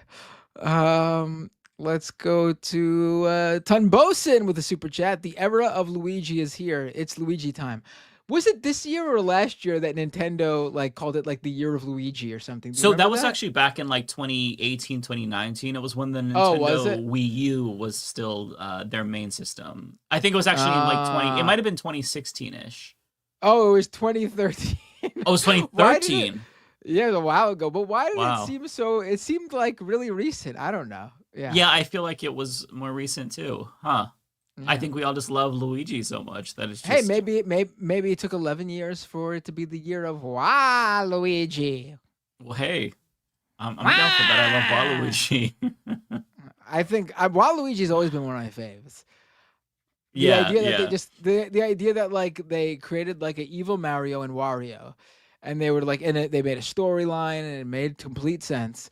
And then was it Mario Party or one of the Mario Sports games where Waluigi first showed up? But they were basically I don't remember. Oh fuck, we need another character. Well, there's got to be an evil Luigi too, right? Waluigi it is. Well, and what's funny is we all have our own Waluigis out there. Like my Waluigi is Matt Walsh. your Waluigi is actual Justice Waluigi's Warrior. Your Yeah. Waluigi is Matt Walsh. Why is that Matt Walsh? I don't know, just because the similarity, the glasses and beard. Well, I mean, I was gonna my Wario would be Wat Watthew. I mean, I got the M like Mario, right? So my evil twin would be Watthew. I mean, you're Mike, right? So your evil twin would be Weichel. Well, a Waluigi is a character archetype though too. Like somebody's Waluigi, like their evil version is what I meant. Waluigi doesn't even make any sense. The whole point that Wario was the evil Mario, they just flipped the M upside down, right? Like, yeah, Waluigi isn't like. It's not like Wario's name is Mario. It should be Waluigi. You flip it upside down, the L upside down. It looks closest to an F.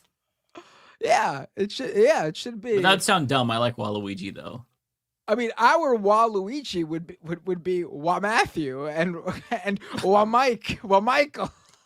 We're tired when we're talking about this shit for like 5 minutes. Well, Waluigi. Well, but back to my point. Well, I was always a big fan of Waluigi. Just the idea of this tall, lanky, evil Luigi, Wario with the Wario mustache looking motherfucker. I loved it. And the fact that they just made him for one of the sports games or for Mario Party, I forget which, makes it even better. There's no logical explanation for a Waluigi. He just is. Because there's got to be, if Mario's got a brother named Luigi and there's a Wario, then Wario's got to have a brother named Waluigi. Is there a Waluigi for Princess Peach? Well, what's even more crazy is all the baby variants that they have. They have a baby Mario, baby Luigi, baby Daisy now, baby Peach. It's the Nintendo or Mario universe is very big. Right.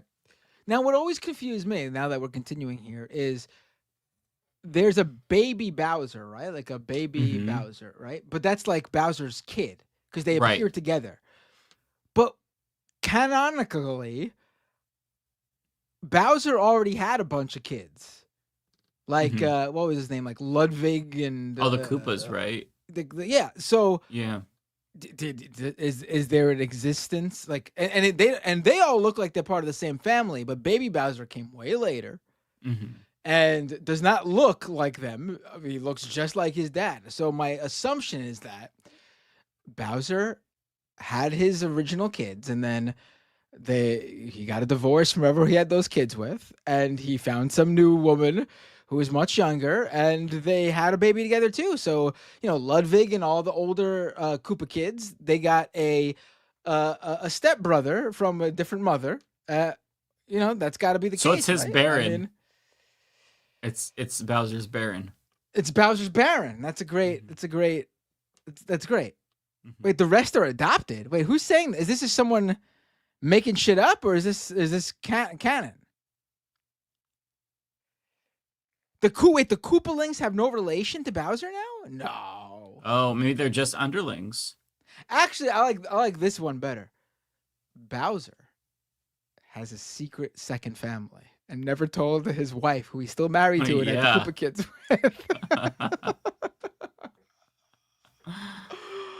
Oh, I mean, they can't be Bowser's cousins. They sold them as his kids. He's King Koopa. Why would you call them the Koopa kids, right? That always never made sense to me either. Why when did they came on to the Bowser name much later? Like in the earlier games, he was just King Koopa, right? Yes, I believe so. It was Mario 64, right? When Mario called him Gay Bowser. He's like, so long, Gay Bowser. No, he was Bowser before that. Was he? When did King Koopa become Bowser? In Japan, he's always been Koopa, but ever since Super Mario Bros., they've called him Bowser. Oh, okay. They were calling him Bowser in 3. Oh, okay. All right. And Peach wasn't always Peach either. What was she? She was like the Mushroom Princess, right? I don't know, honestly. And then in one of the original ones, it was Daisy. Daisy came before Peach, even though they totally forgot about Daisy. I think. I don't know. Princess Toadstool, that was her name. Right, right. Okay, right. Yeah, that makes more sense. All right. Okay, what's the next super Princess chat? We've been talking about. We've been doing. I could talk about for Mario. Actually, honestly, man, I would drop the whole politics and news thing. Talk about this weird ass shit about video game canon and storylines any day of the week if I had an audience for it. Oh my god. I right, think where your am next I? one I don't even is remember. Andy. Look what you've done, Tumbosin. Look what you did to us, Tumbosin. I know. No, I read the Red Jex one already. We're at Andy Cole. Andy Cole. Okay. What is the TYT record at this point? Jenkin, Anna, Rubin, and Dor versus Emma, Hassan, and Klippenstein getting tight. Well, I don't count Klippenstein. Klippenstein was a journalist way before he joined TYT. He TYT didn't make him like they helped make Hassan and Emma. So Klippenstein doesn't count. Rubin, Dor, Michael Tracy. Although if I'm giving them Klippenstein, maybe Tracy, but because Tracy was a name after, but they gave him the. But yeah, I don't know if I would count Jenk and Anna quite yet. That's right. After everything I said about them earlier, I don't know if I'd put them in Rubin and Dor category yet. But then again, I haven't seen this Glenn Beck interview. I haven't seen this Glenn Beck interview though. And if you got Greg Abbott coming out loving it, then who knows?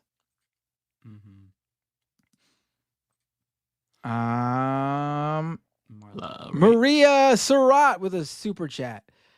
Got a free Starbucks for my birthday today, so I'll pay it forward to you. Oh, thank you, birthday. Oh, wait, Marla. I'm sorry. In the YouTube chat, the L looked like an I, but then when I saw it on the screen here in StreamYard, it's clearly an L. Marla Surratt. Thank you so much, Marla. Ryan Lennon fan member for 17 months. Thank you, Ryan Lennon fan. 25 minutes into the Glenn Beck interview, she begins to go into the immigrant story and starts ranting and raving about the left not caring about crime. I got to see this. I mean, what is she talking about? What is she talking about?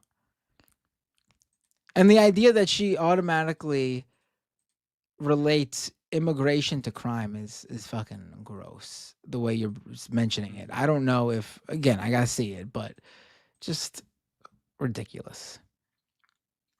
Vast majority of crime in this country is committed by American citizens. I don't hear anyone talking about America and crime in that way though. Citizenship and crime. Logan Hill with a super chat. What should people do with the time we have left before the inauguration? Emails and petitions seem useless. Is there a path to apply pressure? What should people do with the time we have left for the inauguration? Relax, chill, then. have a yeah. Enjoy Christmas or the holidays. Yeah. You're gonna have to do a lot, but we got to figure out what we're working with first. I don't know where he's gonna start. Some positive signs, I will say, in his time interview, he did seemingly back off of trans attacks. Like he's not disarming entirely, but he was asked about Sarah McBride's position and how it's a distraction. We should focus on the real issues. And he says he agrees. And he still agrees with what he said in 2016 about letting trans people use the bathrooms. So that, don't, put your guard down. But, maybe he's not going to prioritize that first. Fingers crossed. So we have to see. His agenda is huge. We have to see what he's going to prioritize. It seems like mass deportation is going to be the very first thing that he wants to do. So breathe, relax during, now until then, and then figure out what to do. I think following organizations are going to help you figure out what's the most effective methods.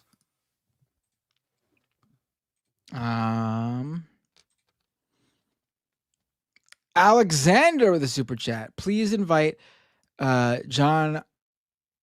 How do you say his last name again? Idarola. Idarola 1 week. He needs friends. I would love to. I would love to have him on. Yeah. I feel like that would just create problems for him because they would view him as a traitor because they hate us. So I wouldn't want to create any bullshit for him, but we would love to have him on. He's a great guy, and yeah, he's always welcome. But I wouldn't. Again, I don't want to start bullshit for him. That's his employer, and it's an awkward position, honestly, which sucks. Although we did have Francesca on, so I think Francesca's a little bit lesser dependent on TYT than yeah, he is. Like his show is a TYT show. I think she Right. just like is like a contributor or something. Like her show is Mhm. hers. true. They own his channel, I'm pretty sure too. So it's kind of Yes. it's a really hard place for him. So he kind of doesn't have a lot of places to venture out to if it's awkward for I don't know. I have no idea, but you know, it sucks. I again, great guy. I would love to have him on.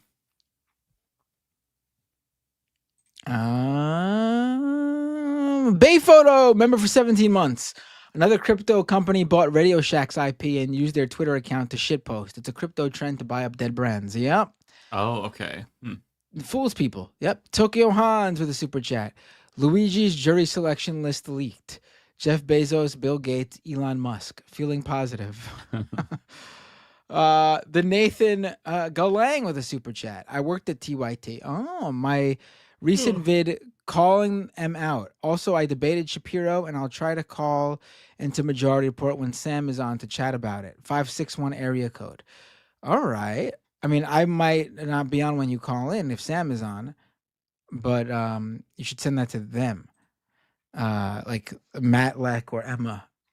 My dad, member for 16 months. Spotify is a sponsor on Majority Report because they power the MR merch store. You mean Shopify? What a boomer! What a boomer! Spotify's for listening to music, Dad. Shopify is an e-commerce platform. My God, what a boomer! What a boomer! Although it'd be very funny if Spotify was a sponsor on Majority Report, because Sam Cedar just uploaded his latest album of his singing. Kowalski with the super chat. I got a 3-hour farm call when Doom comes back. Yes, I know I haven't done my own show, Doomed or Scam Economy, in a few weeks. It's coming back. I needed a few weeks to recharge. I nothing to do with anything really, other than the fact that I got burnt out this year. It started with Gaza, and I've been doing this for 14 years now, and I've never been burnt out before, or at least not like this. And I just got it got to the point where I just had to take a break after the election. I took us to the election. I thought it was important to keep doing it till the election. There'll be plenty of time to cover the Trump stuff. So Exactly. I needed to just Mike's taking off a couple of weeks during the holidays. I'm not taking off during the holidays. I don't know. I'm not saying Doomed is coming back during the holidays, but I'll be doing at least one stream a week for the next couple of weeks, obviously. But Doomed and Scam Economy and my live stream and all that is coming back. It's not done. I just needed to, everything's gonna be relaunched. I got to fix up the Patreon. The newsletter is going to be officially launched, and there'll be a paid portion of the newsletter. And with the newsletter, for my first time ever, I'm actually going to paywall content because I have to at this point. If I'm going to take this seriously and try to go, I'm going for it. The Trump administration starting. If I'm going to do this full time eventually, it needs to happen now. And I need the paywall stuff. I've been trying to not paywall stuff for as long as possible. For 14 years, I didn't paywall stuff. I got to paywall stuff now because it didn't work to not paywall stuff. The vast majority of stuff, though, I will continue to try to get people for free. Do you find the same sort of issue with paywalling stuff, Mike? I try to give people as much as possible for free, but eventually if you don't paywall something, then people have no motive to sort of sign up for a paid subscription to something. You know what I mean? I know I wouldn't, so I totally get it. I feel I'm the same way. I usually have paywalls that are temporary.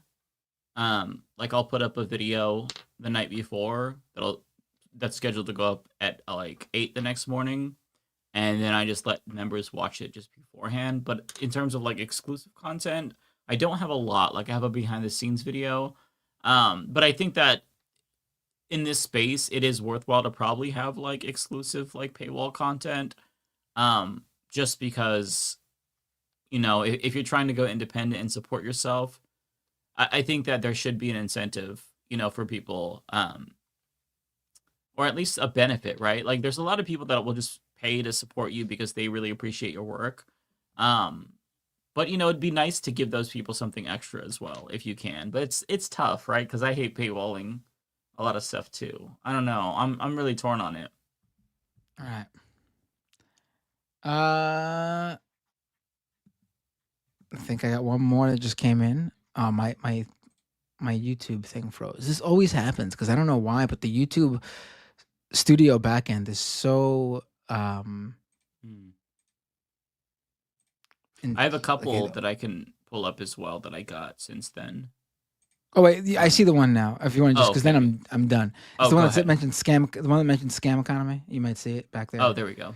Yeah, Logan Hill, member for 17 months. Get Ed Zitron back for scam economy. He's been on top of it. No shame tag team. Oh yeah, he's been on a number of times. He's coming back. Nice. Okay. And another person. This wasn't a super chat. But another person mentioning. Oh, so it's okay for majority port, but not for TYT. Got it.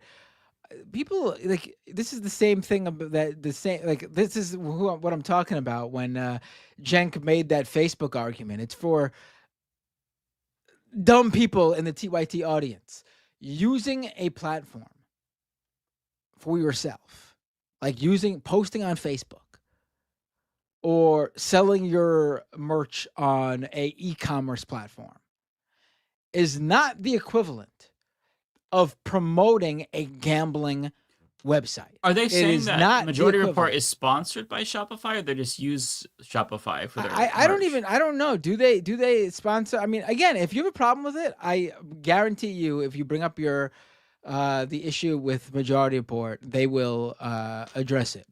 I don't know. I have nothing to do with Majority Report sponsorships. Does Shopify advertise on Majority Report? I don't know.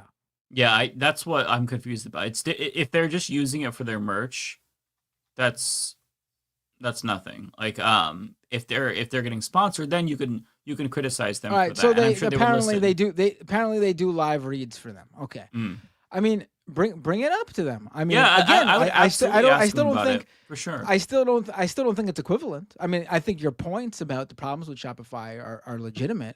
I just don't think it's equivalent. Me telling someone, oh, if you got merch that you're looking for an e-commerce service to sell on because you don't know, like you need to sell it via an e-commerce platform, Shopify is one to look into for selling your merch. I don't think that's the equivalent of go on PolyMarket and bet your money on things so you can get addicted and lose your money. It's not the equivalent. It's just not the equivalent. I'm sorry. No, I agree. I agree. It's not the equivalent. But yeah, I agree that you should bring it up to them because I feel like they don't like shy away from criticism or feedback, and that's good. Like nobody is perfect. And contrary to popular belief, we're not saying that people should be perfect. I think that the best thing to do is strive for the best and then be open to criticism, especially when a lot of people are making it in good faith. So I think that's the main. If TYT was advertising for Shopify, I would have no problem with it. Honestly, I wouldn't. It's not a TYT thing. It's a PolyMarket thing. And PolyMarket's advertising on TYT, not the Majority Report. Okay, so I have a couple that came in. One is from Dirty Pirate. Thank you so much for the $10. Max left is Max best. Indeed. Comrade Girl 2018, thank you for the $2. Why did Jenk say max left? I think that they mean like the maximalist left because they take the maximalist positions. I've heard them say that before, so maybe that's what it's a reference to. Joseph Nash, thank you for the 5. Like the saying, separate the artist from its creation for this Shopify issue. Archangel, thank you for the $20. Incredibly kind of you. Appreciate that. Sad that TYT went this direction. Watched since 2008. Wow, me too. Sad to see Cenk attacking other left channels. Majority Report is farthest from a grift, and Cenk accusing them is ridiculous. And Anne was vicious against Amlo, really sad. Yeah, she was also really vicious against Christina as well, who's been a longtime friend and just fan of TYT. So it is sad to see for sure. And last but not least, we have Dirty Pirate. I'm sorry, people are still talking about the sponsorship thing. I just want to also point out, I know from experience, I don't know how much Majority Report makes from sponsorships, but I can tell you that whatever sponsors they have on the show, that's like the amount that they get paid for those are like additional like bonus money to like cover like, I don't know, the internet and things like that. The show exists on member subscriptions, and now TYT would probably say the same, but also if you're renaming your studio to have the sponsor's name, then I'm assuming that's a significant amount of money. That's probably you're depending on a little bit more than like a $200-300 ad read. Okay, last one here. Dirty Pirate 90. They give her the $5. Some guy named Luigi. I will get everyone to talk about the awful healthcare system. Leftist Mafia. Wax is poetic about Nintendo characters for 15 minutes. That's true. That's very true. Well, that is. Hey, that was the whole point of what he did, right? It was all about the Mushroom Kingdom, right? For the love of the game. All right. Who do we want to raid? He himself had a Pokemon character in his Twitter header. He specifically himself was a gamer. Okay. Oh wait, over on Twitch, I got a hype train on Twitch, and Valinova gave out 10 community gift subs. Thank you, Valinova. I appreciate the support. And yeah, that's it for me. I once again, for like the 8th week in a row, forgot to tell people to subscribe to my second channel. Let me just quickly drop it in the chat. 1 second. And are we rating Cosmopolitics? We could.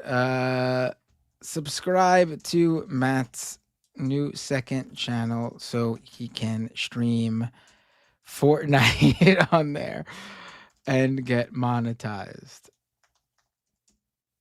Hold on. So just take a second, subscribe to it.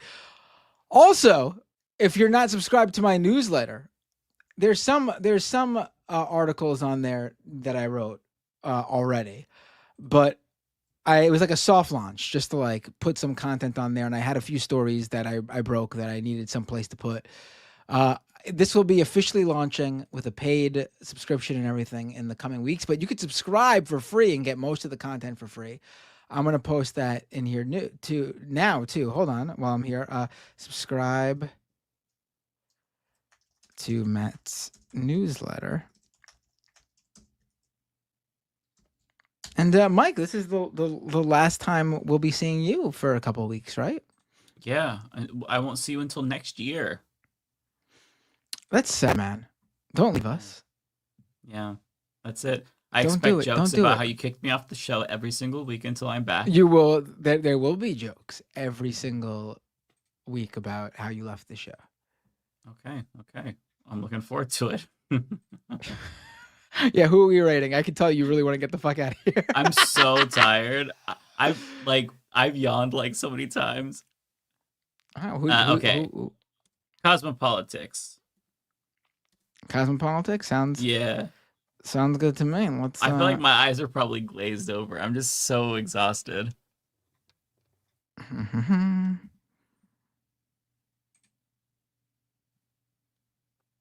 All right, I'm pressing start raid. Alrighty.